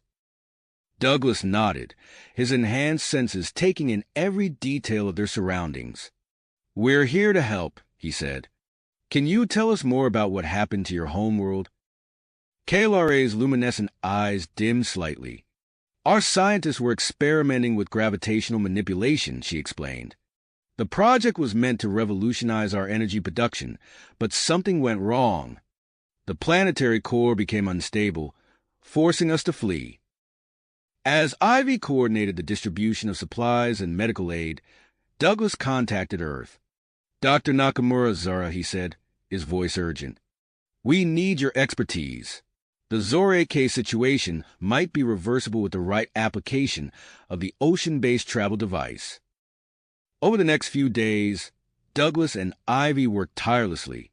They moved from ship to ship, addressing immediate needs and gathering data. The Zorike, initially cautious, began to open up as they saw the genuine desire to help. Meanwhile, on Earth, Dr. Volkov's enhancement treatment was causing a stir. The first group of volunteers emerged from the procedure with mixed results. Some displayed abilities similar to Douglas's, while others struggled with unexpected side effects. News of the treatment spread like wildfire, igniting fierce debates. Protesters filled the streets of major cities, their chants echoing off buildings. "Enhance humanity now," some cried, while others held signs reading, "Stop playing God." In Geneva, world leaders grapple with the ethical implications. Ambassador Zandiare seized the moment, proposing joint human-tac medical facilities on Earth. Together, we can refine this treatment and explore new frontiers in medicine, she argued, her words broadcast globally. Back on the Zorike fleet, Douglas and Ivy found themselves working in close proximity, their bond deepening with each passing day. Their shared sense of purpose and the intense environment led to moments of intimacy that didn't go unnoticed by the crew. As they pored over data in a makeshift lab, Ivy's hand brushed against Douglas's. The touch sent a spark through them both, a reminder of their unique connection. They locked eyes, the weight of their responsibilities momentarily overshadowed by their feelings for each other. A cough from a nearby Zorike scientist broke the moment. They turned to see KLRA, her iridescent skin shimmering with excitement. "We've made a breakthrough," she announced. "Our gravitational technology, combined with your ocean-based device, might be the key to stabilizing our homeworld." The news energized the entire fleet. Human tac and Zorike scientists began working around the clock, their collaborative efforts yielding rapid progress. Douglas, his enhanced cognitive abilities in overdrive, coordinated the teams, synthesizing ideas from 3 distinct scientific traditions. As they neared completion of the prototype gravitational stabilizer, long-range sensors detected an anomaly. Unknown energy signatures appeared at the edge of the solar system, setting off alarms across the fleet. An emergency meeting was called. Military leaders from Earth joined via holographic projection, their faces grim. "We're dealing with a potential first contact scenario," one general announced. "We need a plan and fast." Douglas stepped forward, his mind racing with possibilities. "The gravitational stabilizer," he said, his voice steady. "We can modify it to serve as both a shield and a communication device. It's our best chance to protect Earth and establish peaceful contact." As the team scrambled to implement Douglas's plan, Dr. Volkov's voice came through on a private channel. "Mr. Chun," he said, his tone urgent, "we need you to return for medical examinations. The latest data from your enhancements. It's showing some unexpected developments." Douglas looked at Ivy, torn between his duty to Earth and the immediate crisis at hand. She nodded, understanding without words. "Go," she said softly. "I'll oversee things here." As Douglas prepared to return to Earth, Ambassador Zandare received an encrypted transmission. Her usually composed features showed a flicker of shock as she decoded the message. Whatever information the tac homeworld had sent, it was clear that the stakes had just been raised. With time running short, Douglas boarded a shuttle back to Earth, leaving Ivy to lead the deployment of the modified gravitational stabilizer. As his ship accelerated towards home, he couldn't shake the feeling that they were on the brink of something monumental. The next few days would determine not just the fate of Earth, but the future of interstellar relations in their corner of the galaxy. As Douglas's shuttle disappeared into the distance, Ivy turned her attention back to the task at hand, her mind racing with possibilities and concerns. The next few hours were a whirlwind of activity. Ivy coordinated with the joint human Zorike team to finalize the modifications on the gravitational stabilizer. The device, a marvel of cross-species engineering, hummed with almost unchecked energy as they prepared for activation. "All systems are go," announced a Zorike engineer, her iridescent fingers dancing across a holographic interface. "Initiating startup sequence." Ivy nodded, her eyes fixed on the main view screen. "Proceed." With a low thrum that resonated through the ship, the modified gravitational stabilizer came to life. Energy coursed through conduits, building to a crescendo. Suddenly, a brilliant pulse erupted from the device, expanding rapidly outward. Energy surge detected. called out a human technician, his voice tight with tension. Ivy watched in awe as a shimmering, translucent barrier materialized, enveloping the entire solar system in a protective cocoon. The sight was breathtaking, a testament to what they could achieve through collaboration. Her moment of wonder was short-lived. Alarms blared across the command center as sensors detected new arrivals. "Multiple objects incoming," reported a TAC officer, her tendrils twitching with agitation. "They're unlike anything in our database." The view screen shifted, revealing a fleet of sleek, crystalline ships emerging from the depths of space. They approached the barrier with purpose, their alien designs a stark contrast to the familiar vessels of Earth, the TAC and the Zoreke. Tension filled the air as the unknown ships drew near. Would the barrier hold? What were their intentions? Suddenly, the ship's communication array lit up. "We're receiving a transmission," announced the communications officer. It's a series of mathematical equations." Ivy's mind raced, wishing Douglas were here with his enhanced cognitive abilities. She turned to the assembled team. "Get our best mathematicians and xenolinguists on this immediately.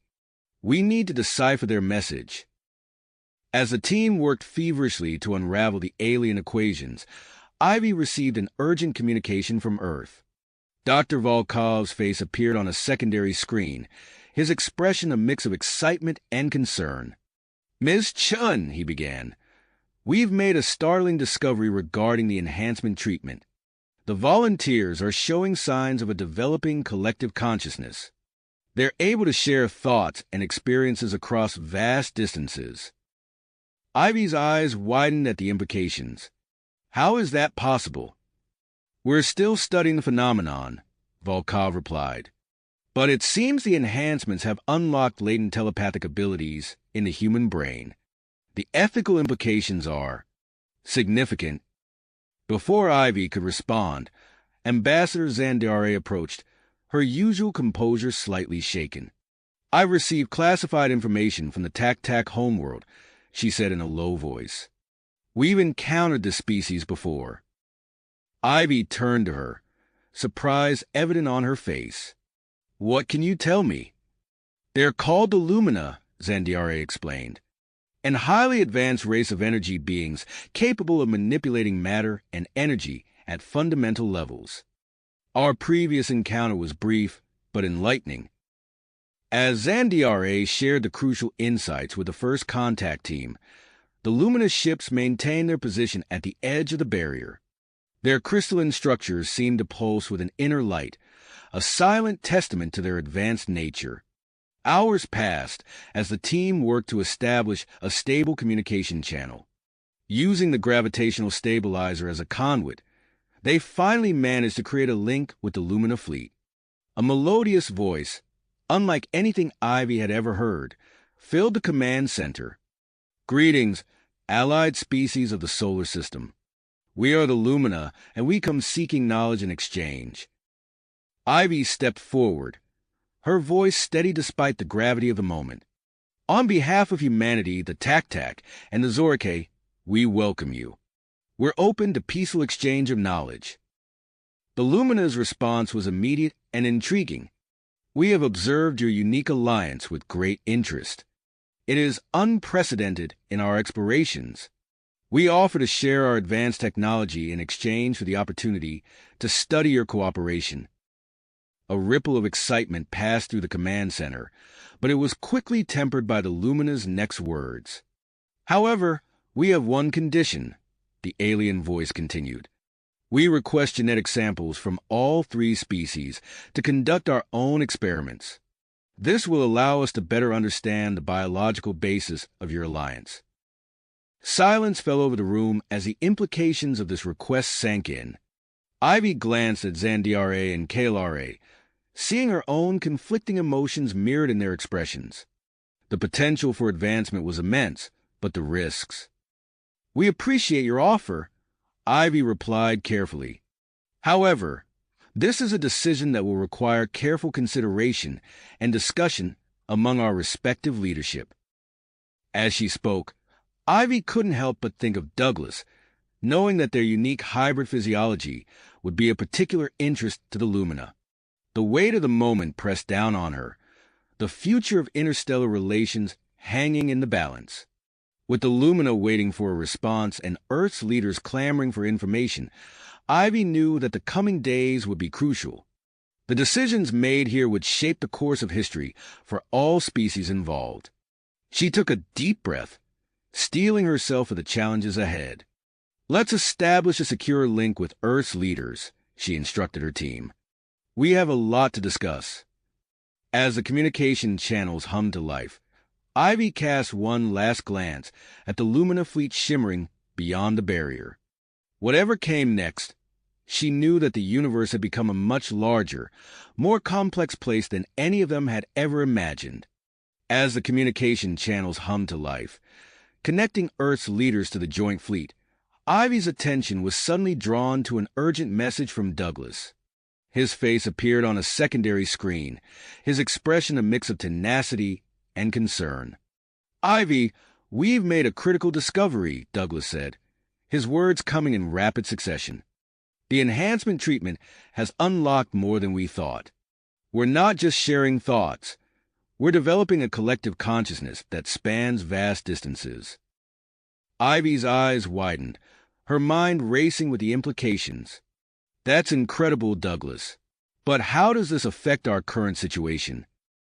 Before Douglas could respond, alarms blared across the command center. A Zorike officer called out, "Massive gravitational disturbance detected. It's coming from our homeworld." The view screen shifted, revealing a horrifying sight. The Zorike planet was engulfed in chaos, its surface ravaged by violent storms and tectonic upheavals. The planet's destabilization had accelerated beyond their worst predictions. "We need to act now," Ivy declared, her voice steady despite the gravity of the situation. She turned to KLRA. "Prepare your team. We're going to your homeworld." As the joint human-Zorike vessel raced towards the endangered planet, Douglas rejoined the crew. His enhanced reflexes proved invaluable as they navigated through the turbulent approach to the Zorike homeworld. The ship bucked and shuddered as they entered the planet's atmosphere. Douglas's hands flew across the controls, his movements a blur as he fought to keep the vessel stable. "Activating modified gravitational stabilizer," he announced, his voice tight with concentration. A shimmering field enveloped their ship, creating a pocket of relative calm amidst the chaos. They descended through swirling debris and crackling energy discharges, the landscape below a nightmare of upheaval and destruction. "There!" KLRA pointed to a clearing near a massive structure. "That's the research facility responsible for this disaster." Douglas guided the ship to a landing, the ground trembling beneath them as they touched down. As the team disembarked, the full force of the planet's condition hit them. Howling winds whipped debris through the air, while the ground shifted unpredictably beneath their feet. KLRA led the way to the facility, her iridescent skin dim in the planet's gloomy atmosphere. Douglas and Ivy flanked her, their enhanced senses on high alert for any sudden dangers. Inside the facility, they found a scene of abandonment and decay. Holographic displays flickered with static, and broken equipment littered the floors. At the center of it all, a pulsing core of energy continued to generate unpredictable gravitational anomalies. "We need to interface our stabilizer with the core," Ivy said, already moving towards the central control panel. "If we can synchronize the frequencies, we might be able to counteract the planet's destabilization." As the team worked feverishly to set up their equipment, a low rumble began to build. Douglas's enhanced hearing picked it up first. "Everyone, brace yourselves," he shouted. The warning came just in time. A massive gravitational surge ripped through the facility, causing part of the structure to collapse. Douglas moved with superhuman speed, pulling several team members to safety as debris rained down around them. When the dust settled, Douglas found himself separated from the main group, trapped in a section of the facility with Ivy. The life support systems in their area were failing, the air growing thin and acrid. "Douglas," Ivy gasped, her enhanced physiology already adapting to the hostile environment. "We need to find another way to help stabilize the core." As they searched for a solution, Douglas felt a strange sensation at the edge of his consciousness. It was as if distant voices were trying to reach out to him. He closed his eyes, focusing on the sensation. "Ivy," he said, his eyes snapping open. I think I'm connecting with the enhanced humans back on Earth. They're trying to guide us." Guided by this tenuous psychic link, Douglas and Ivy navigated through the collapsing facility. They leaped over chasms, squeezed through narrow gaps, and used their enhanced strength to clear obstacles. Finally, they reached a secondary control room. The equipment here was old but functional. Working together, they began to input commands, assisting the efforts to stabilize the planet's core from their remote location. Outside, KLRA and the rest of the team continued their work, initiating a series of controlled gravitational pulses. Slowly, almost imperceptibly at first, the chaotic energy emissions began to subside. As rescue teams finally broke through to Douglas and Ivy's location, their efforts in the secondary control room proved crucial. The violent storms on the surface began to calm, and the ground's trembling eased. Emerging from the facility, Douglas and Ivy looked out over the Zoré-K landscape. The skies were beginning to clear, revealing glimpses of the planet's true beauty for the first time in years. "We did it," Ivy breathed, her hand finding Douglas's. But as they boarded the ship for their return journey, both knew that this was just the beginning. The success on the Zoré-K homeworld had opened up new possibilities and new challenges in their quest for interspecies cooperation. As the ship lifted off, leaving the healing planet behind, Douglas's thoughts turned to the Lumina waiting at the edge of Earth's solar system. The next phase of their cosmic adventure was about to begin, and he couldn't shake the feeling that it would change the course of galactic history forever. As the ship carrying Douglas and Ivy approached Earth, the blue planet growing larger in their view screen, a priority transmission cut through their reflective silence. Ambassador Elena Rodriguez's face appeared, her expression a mix of excitement and concern. "Welcome back," she said, her voice crisp over the comm system. "I hope you're ready to dive right back into work. We've got a situation developing with the Nexus station." Douglas leaned forward, his enhanced senses picking up on the subtle tension in Elena's voice. "What's the problem, Ambassador?" "Construction has begun ahead of schedule, which is good news," Elena explained. "But we're facing some unexpected technical challenges. Your expertise is needed immediately." Ivy nodded, already mentally shifting gears. "We'll head straight there. Can you brief us on the specifics?" As Elena outlined the situation, Douglas and Ivy exchanged a glance. Their homecoming would have to wait. Upon docking with the orbital transfer station, they boarded a shuttle bound for the partially constructed Nexus. As they approached, the scale of the project became apparent. The central hub of the station was a hive of activity, with construction drones and spacesuited figures moving in coordinated patterns against the backdrop of Earth. Inside the station, they were greeted by a cacophony of sounds and a dizzying array of sights.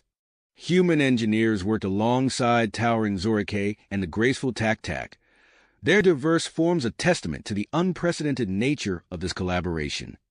Ambassador Zandiare glided toward them, her iridescent skin reflecting the harsh work lights.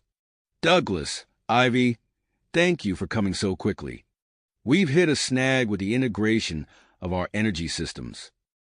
Douglas nodded, his mind already racing through potential solutions. "Show me the schematics," he said, moving towards a holographic display. As they studied the complex web of energy conduits and life support systems, Ivy facilitated a rapid-fire exchange of ideas between the human, Tak-Tak, and Zoré-K engineers. Her diplomatic skills proved crucial in bridging the communication gaps between the species. "What if we adapt the Zoré-K gravitational manipulation techniques?" Douglas suggested, his fingers dancing across the holographic interface. We could use it to regulate the energy flow between the TAC-TAC systems and our life support modules. KLRA, who had been silently observing, stepped forward. An intriguing proposal. Our gravity tech isn't typically used this way, but the principles could apply. For hours, they worked tirelessly, refining Douglas's idea into a workable solution. As the new system came online, the station's lights flickered momentarily before stabilizing, glowing with a steady, harmonious hum. A cheer went up from the assembled engineers, the sound of multiple species celebrating in unison echoing through the station's corridors. Their success was short-lived, however, as a new challenge presented itself. Dr. Volkov arrived with a team of enhanced humans, their abilities proving invaluable in coordinating the complex construction tasks. But as the days wore on, the strain of their prolonged telepathic communication began to show. "We need to implement a rotation system," Volkov said, his face drawn with fatigue. "Their abilities are powerful, but not unlimited." Douglas and Ivy worked with Volkov to develop a schedule that would maximize the enhanced humans' contributions while preventing burnout. As they fine-tuned the system, Douglas couldn't help but marvel at how far they'd come since the first experimental treatments. Meanwhile, news reached them of the Lumina delegation's arrival on Earth.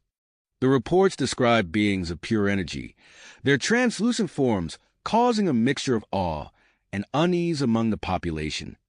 "I wonder how their physiology will interact with the station systems," Ivy mused as they took a rare break in their temporary quarters. Douglas nodded, his mind already exploring the possibilities. "We'll need to make adjustments. Their energy-based nature could disrupt our carefully balanced systems." As they discussed the technical challenges, the conversation drifted to more personal matters. In the privacy of their quarters, away from the constant demands of their work, Douglas and Ivy found moments of intimacy. Their enhanced physiologies responded to each other in unexpected ways, their connection deepening with each encounter. Their relationship didn't go unnoticed. As they worked alongside the diverse crew, they became aware of the curious glances and hushed conversations. Some saw their union as a symbol of hope for interspecies harmony, while others expressed concerns about the implications of human TAC-TAC breeding. Despite the attention, they remained focused on their work. The breakthrough came when KLRA and her team successfully adapted the Zorek gravitational technology for use in the station's artificial gravity systems. "With this, we can create variable gravity zones," KLRA explained, her tone filled with pride. "Each species can have areas tailored to their physiological needs." As they implemented the new gravity systems, Ambassador Zandiare approached Douglas with a new proposal. "We need a joint security force to protect the Nexus," she said. "Your unique blend of human and TAC-TAC traits makes you the ideal candidate to oversee the training program." Before Douglas could respond, alarms blared throughout the station. The Lumina delegation had arrived for their tour, and their presence was causing unexpected fluctuations in the energy grid. "Looks like we've got our work cut out for us," Ivy said, already moving towards the main control room. Douglas nodded, his mind racing with potential solutions. As they hurried to address this new challenge, he couldn't help but feel a sense of excitement. Each problem solved brought them one step closer to realizing the dream of true interstellar cooperation. The Nexus station hung in space, a shining testament to what could be achieved when different species work together. As Douglas and Ivy stood at the observation deck, looking out at the vast expanse of stars, they knew that their journey was a long way to go.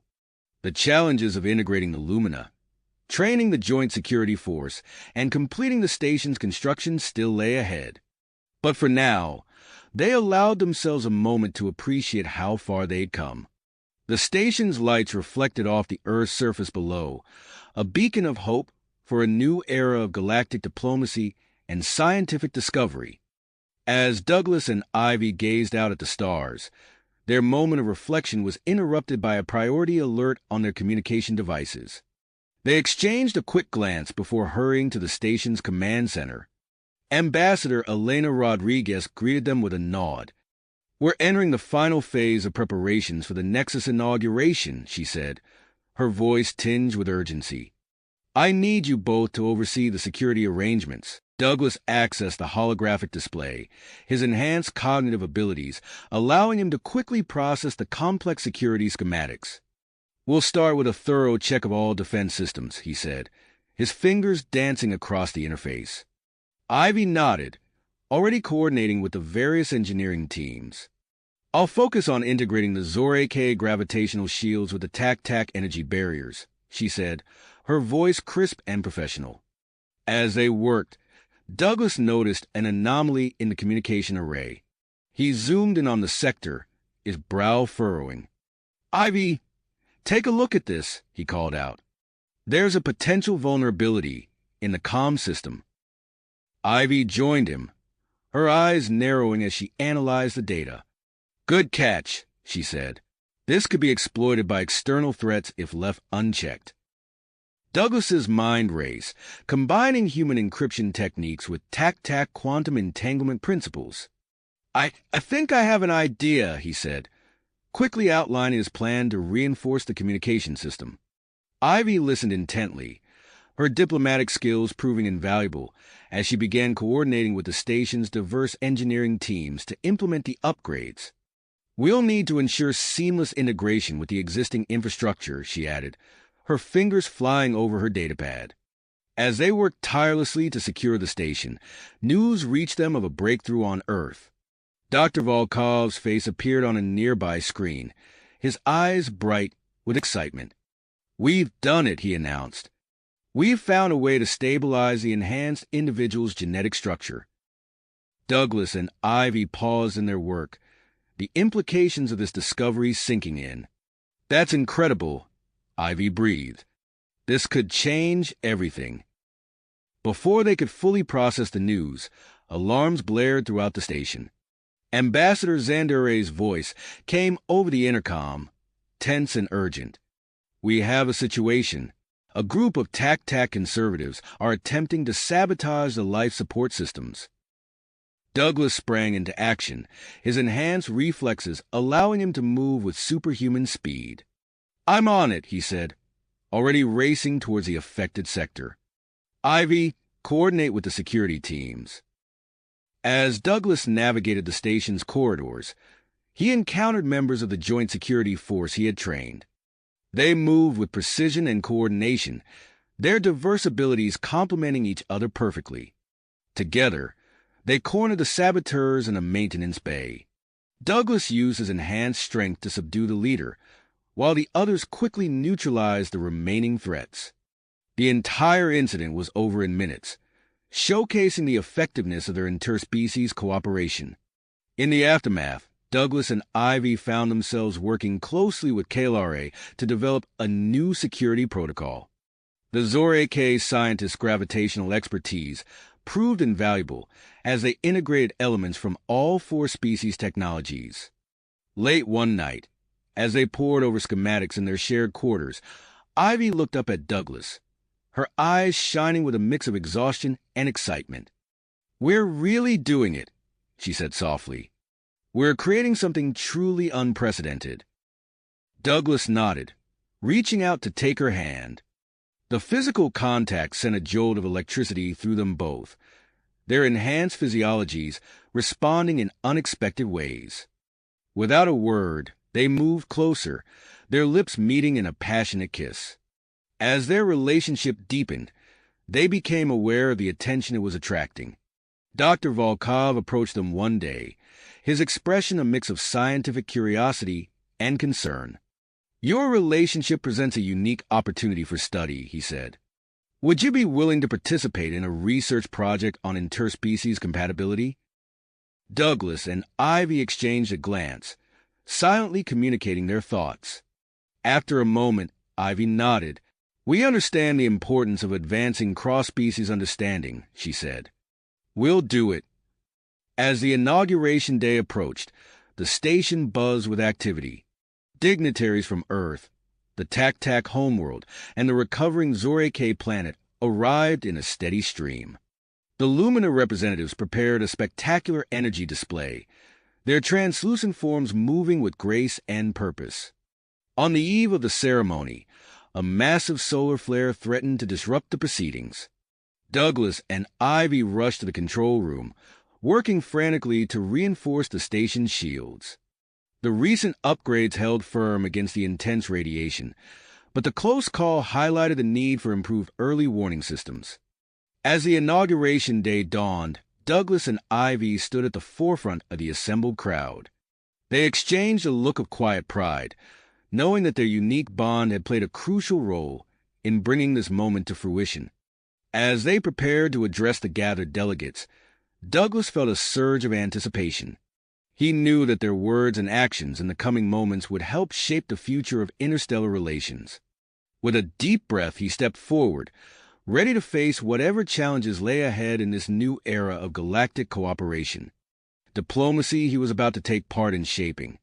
As Douglas stepped forward to address the assembled delegates, Ivy's hand brushed against his, a subtle gesture of support that sent a familiar jolt through their enhanced physiologies. "Distinguished representatives," Douglas began, his voice clear and strong. "Today marks not just the inauguration of the Nexus Station, but the dawn of a new era in interstellar cooperation." Ivy continued seamlessly, her diplomatic training evident in every word.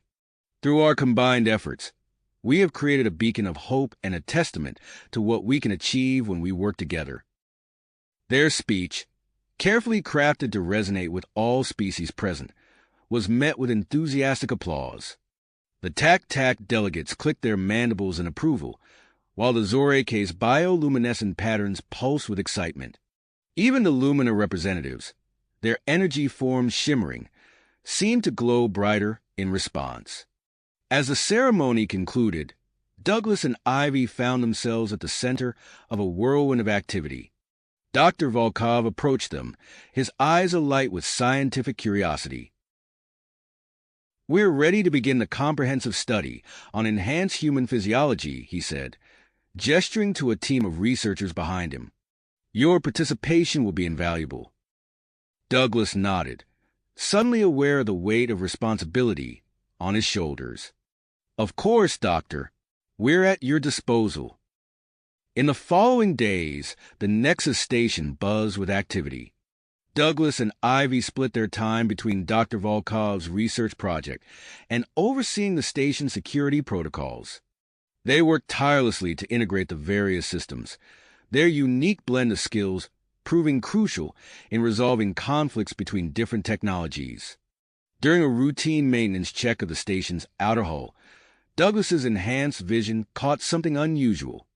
"Ivy," he called over the comm link, "I'm picking up an anomalous energy signature from a nearby asteroid." Ivy's voice crackled back, tense with curiosity. "Can you get a visual?" Douglas maneuvered his suit closer to the asteroid, his heart racing as he realized the implications of what he was seeing. "It's not just an asteroid," he reported. "It's some kind of probe, alien design, unlike anything I've ever seen." The discovery sparked immediate action. Within hours, a joint mission was organized to retrieve the probe. Douglas led a team of specialists, their diverse skills complementing each other as they worked to secure the ancient device. As they guided the probe into a specialized containment chamber aboard the Nexus, Kaylare's voice came over the comm system. "Preliminary scans complete," she reported, her tone tinged with excitement. "The data storage capacity it's beyond anything we've encountered before." Ivy took charge of coordinating the decryption efforts, assembling a team of experts from all four species. The Lumina representatives, their energy-based forms pulsing with intensity, proved particularly adept at processing the unfamiliar data formats. As days turned into weeks, progress on decoding the probe's secrets continued. Meanwhile, Dr. Volkov made a startling announcement during one of the regular briefings. The genetic modifications and enhanced humans are continuing to evolve, he explained, his voice a mix of awe and concern. We're seeing new abilities manifesting at an accelerated rate. Douglas felt a chill run down his spine, suddenly hyper-aware of every sensation in his body. What kind of abilities, he asked. Before Dr. Volkov could answer, Ambassador Zandiare burst into the room, her exoskeleton jam-packed with agitation. "We have a situation," she announced. "A conservative faction on the Tac-Tac homeworld is gaining power. They're pushing for a reduction in interspecies cooperation." The news hit like a shockwave. Everything they had worked for, the delicate balance they had achieved, was suddenly at risk. Douglas and Ivy exchanged a glance, years of shared experiences allowing them to communicate without words. They knew what needed to be done. "We need to show them the benefits of our cooperation," Ivy said, her mind already racing with possibilities. "A series of technological showcases, demonstrating what we've achieved here on Nexus." Douglas nodded, building on her idea. "We'll highlight the advancements made possible through our combined efforts. The gravitational manipulation technology, the enhanced human research, the probe decryption." As they began planning the showcases, the team working on the alien probe made a breakthrough. The decoded data revealed a staggering truth. The probe was part of a vast network, scattered throughout the galaxy by an ancient, advanced civilization. Douglas and Ivy stood in the observation deck, reviewing the preliminary findings. The implications were enormous, potentially reshaping their understanding of the galaxy and their place in it. "This changes everything," Ivy said softly, her eyes reflecting the stars outside. Douglas nodded, acutely aware of the challenges that lay ahead. The conservative faction on the Tac-Tac homeworld, the evolving abilities of enhanced humans, and now this discovery. The Nexus station stood at the crossroads of scientific advancement and interstellar politics. As they contemplated their next move, alarms blared throughout the station. Douglas's enhanced senses immediately picked up on the change in air pressure, while Ivy's diplomatic instincts kicked into high gear. "Security breach in Sector 7, a voice announced over the intercom. "All personnel, initiate lockdown procedures." Without hesitation, Douglas and Ivy sprang into action, racing towards the source of the disturbance. As they ran, they could hear the distant sound of energy weapons and the unmistakable hum of Zorike gravitational fields. They rounded a corner to find a chaotic scene. A group of intruders, their species indeterminate beneath advanced stealth suits, were engaged in a firefight with the station's security forces. At the center of the melee, a familiar figure stood out, one of the conservative Tac-Tac they had been warned about. Douglas and Ivy shared a quick glance, their enhanced abilities and years of working together allowing them to formulate a plan without words. As they prepared to enter the fray, they knew that the outcome of this confrontation could determine the fate of not just the Nexus station, but potentially the entire galactic community. As Douglas and Ivy prepared to engage the intruders, a blinding flash of light erupted from the center of the melee, momentarily disorienting everyone in the corridor. When their vision cleared, they saw that the fighting had ceased. The intruders and the Tac-Tac conservatives stood frozen in place, caught in a shimmering field of energy. KLRA emerged from behind a bulkhead, her gravitational manipulation device humming softly. "I believe we have the situation under control," she said, her bioluminescent patterns pulsing with satisfaction. As security teams moved in to secure the intruders, Douglas's enhanced senses picked up a faint, rhythmic pulsing. He turned to Ivy, his expression grave. "The probe," he said. "Something's changed." They raced to the containment chamber, arriving just as alarms began to blare throughout the station. The alien probe was emitting a powerful energy signature, far beyond anything they had previously detected. "It's some kind of beacon," Ivy said, her fingers flying over the control panel. "We need to..." Her words were cut off by an urgent message from the station's long-range sensors. Douglas listened intently, his enhanced hearing picking up every detail. Massive energy surge detected at the edge of the solar system, he relayed to Ivy. Signature matches the probe, but on an exponentially larger scale. Without hesitation, Douglas began assembling a joint expedition team. He tapped into the station's communication system, his voice echoing through every sector. Attention all personnel. We have a situation that requires immediate action. I need the following specialist to report to Docking Bay 3 immediately. As the team gathered, Dr. Volkov approached Douglas, his face etched with concern. Douglas, I need to speak with you about your latest test results, he said quietly. Douglas nodded, sensing the urgency in the doctor's tone.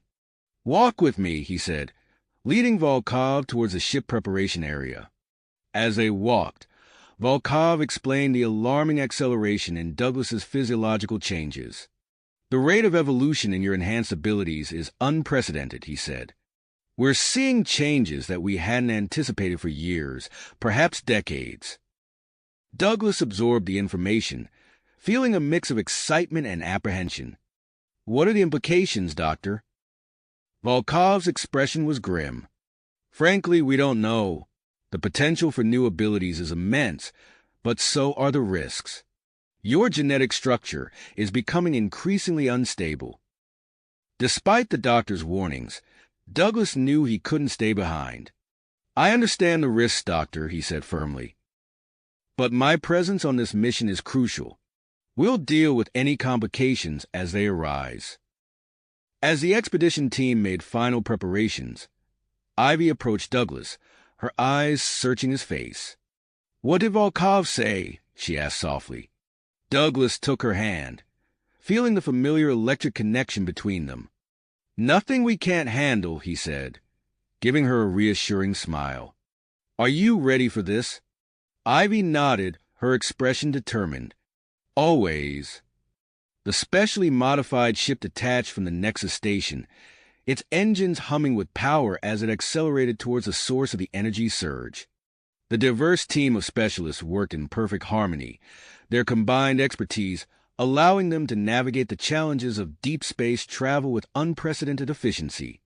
As they approached the outer edges of the solar system, the ship's sensors began to pick up more detailed readings of the energy source. KLRA, monitoring the gravitational fields, called out in excitement. The energy patterns. They're creating localized distortions in space-time. Douglas leaned forward, his enhanced vision picking up details that the others couldn't see. There, he said, pointing to a seemingly empty patch of space. It's hidden within a dense asteroid field. As they drew closer, the true nature of the energy source became apparent. A massive structure slowly came into view, its architecture unlike anything they had ever encountered.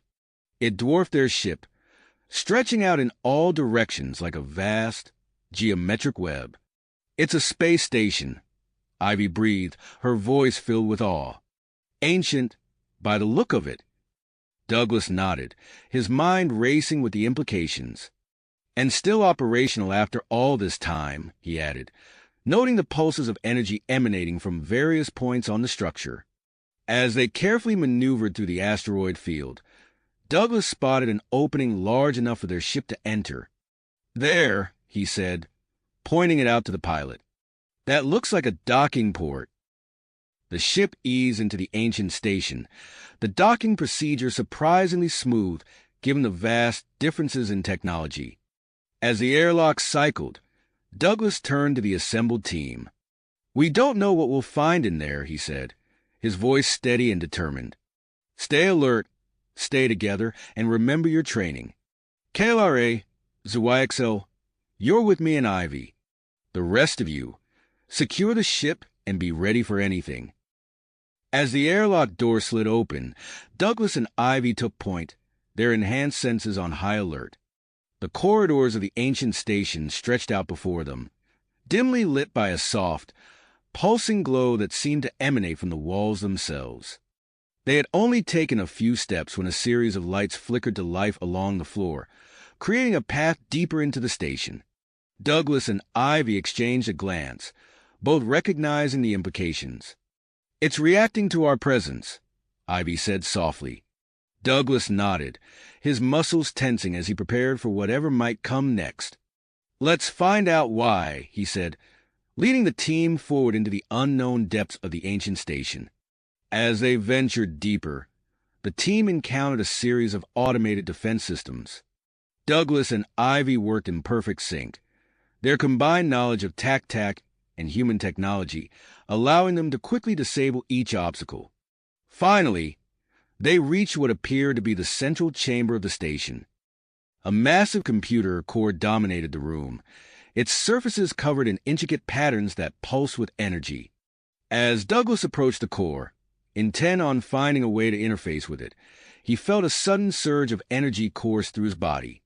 His vision blurred, and he barely heard Ivy's cry of alarm before everything went dark. When Douglas regained consciousness, he found himself lying on the floor of the central chamber, Ivy and KLRA kneeling beside him. His entire body tingled with an unfamiliar energy, and he could sense something at the edge of his awareness. "What happened?" he asked, his voice hoarse. Ivy helped him sit up, her face etched with concern. "Your enhanced physiology reacted with the station's technology," she explained. "You've been unconscious for several minutes." As Douglas struggled to his feet, he became aware of a new sensation. The pulsing energy of the station, which had been barely noticeable before, now seemed to flow through him like a living current. Before he could fully process this new development, ZYXL's energy form pulsed with excitement. "I've established a preliminary connection with the computer core," the Lumina representative announced. "The data. It's incredible. This station was built by an ancient civilization that once spanned the entire galaxy." Douglas approached the core, feeling an inexplicable pull towards its pulsing surface. As he reached out to touch it, information began to flood his mind. Somehow, his newly evolved abilities were allowing him to interface directly with the ancient technology. "There's more," he said, his voice filled with awe. "This station is part of a network. There are others like it, scattered throughout the galaxy." Before they could fully process this revelation, an urgent communication came through from the Nexus station. Ambassador Zandare's voice crackled over the comm system, tense and filled with urgency. "We have a situation," she announced. "A fleet of ships from the conservative tac-tac faction has entered the system. They're demanding an immediate end to all interspecies projects and the return of all tac-tac personnel to their homeworld." Douglas and Ivy exchanged a look, both realizing the gravity of the situation. "We're on our way back," Douglas responded, already moving towards the exit. "Prepare for an emergency briefing as soon as we arrive." As they rushed back to their ship, Douglas's mind raced with possibilities. The ancient station, the network it was part of, the evolving abilities of enhanced humans, all of it would be lost if the conservative faction had their way. "We need to use what we've learned here," he said to Ivy as they boarded the ship. "It might be our only chance to show them the true potential of our cooperation." Ivy nodded, her expression determined. "We'll find a way," she said. "We have to." As their ship detached from the ancient station and set course for the Nexus, Douglas could feel the weight of responsibility settling on his shoulders. The fate of interspecies cooperation, and perhaps the future of the galaxy itself, now rested in their hands.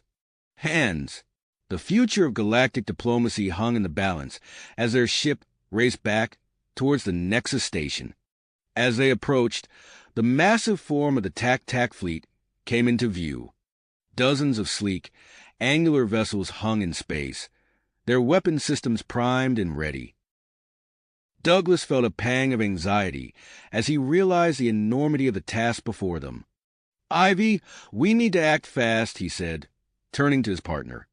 "If we can't convince them of the value of our cooperation, everything we've worked for will be lost." Ivy nodded, her eyes reflecting the commitment Douglas felt. We have the knowledge from the ancient station. It's our best chance. As their ship docked, they were met by a frantic ambassador Zandiare. The Tac-Tac fleet is demanding an immediate response, she said, her bioluminescent patterns pulsing with stress. We're running out of time. Douglas took a deep breath, centering himself.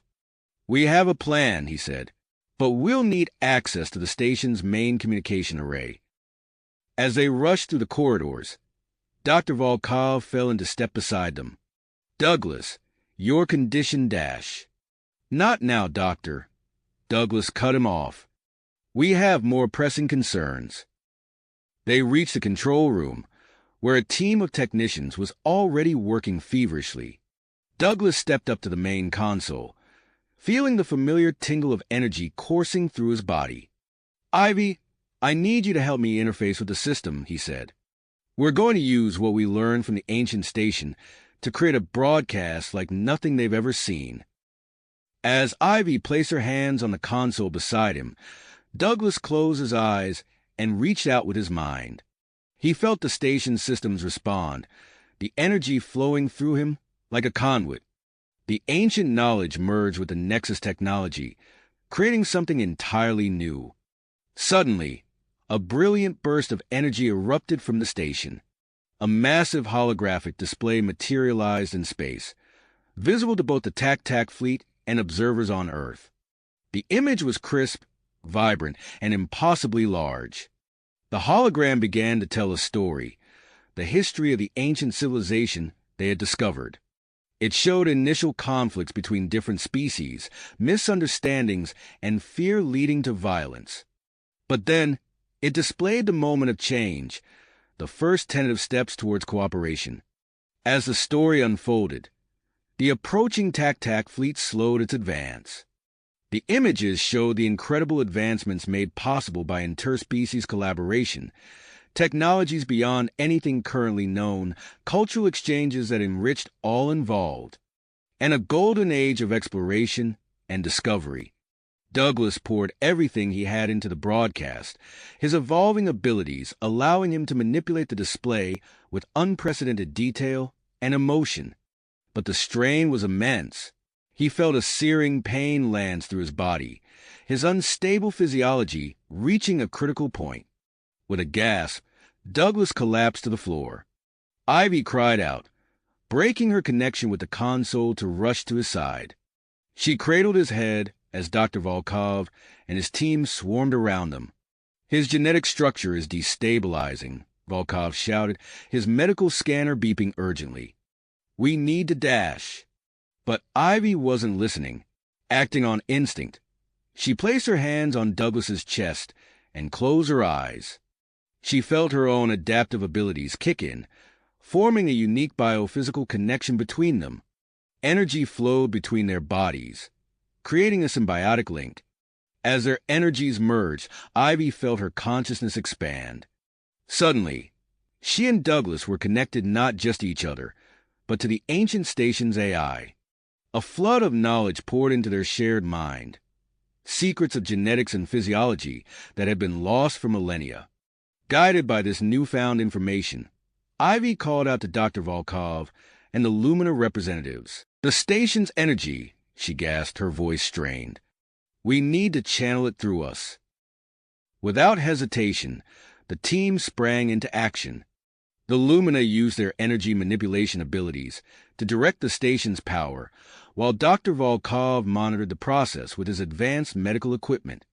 A cocoon of shimmering energy enveloped Douglas and Ivy. Their bodies lifted slightly off the floor, suspended in the field of power. Those watching saw their forms shift and change, features blurring and reforming. When the energy field finally dissipated, Douglas and Ivy slowly sat up. They looked at each other in wonder, seeing the changes that had taken place. Their physiologies had stabilized at a new equilibrium, a perfect blend of human and Tac-Tac biology. Before they could fully process what had happened, a communication alert sounded. The leader of the Tac-Tac fleet was hailing the station. Douglas stood, feeling stronger than he ever had before. He shared a look with Ivy, both of them knowing that this was a moment that would define the future of interspecies relations. As they moved to answer the call, Douglas felt a surge of hope. They had overcome incredible odds to reach this point, and he knew that whatever challenges lay ahead, they would face them together. The future of galactic cooperation hung in the balance, but for the first time, Douglas truly believed that harmony was within reach. You have reached the end of the story. If you enjoyed this story and want to support us, please leave a like and subscribe to our channel, and for every comment that says 88, I will heart every single one of them. Thank you for your time.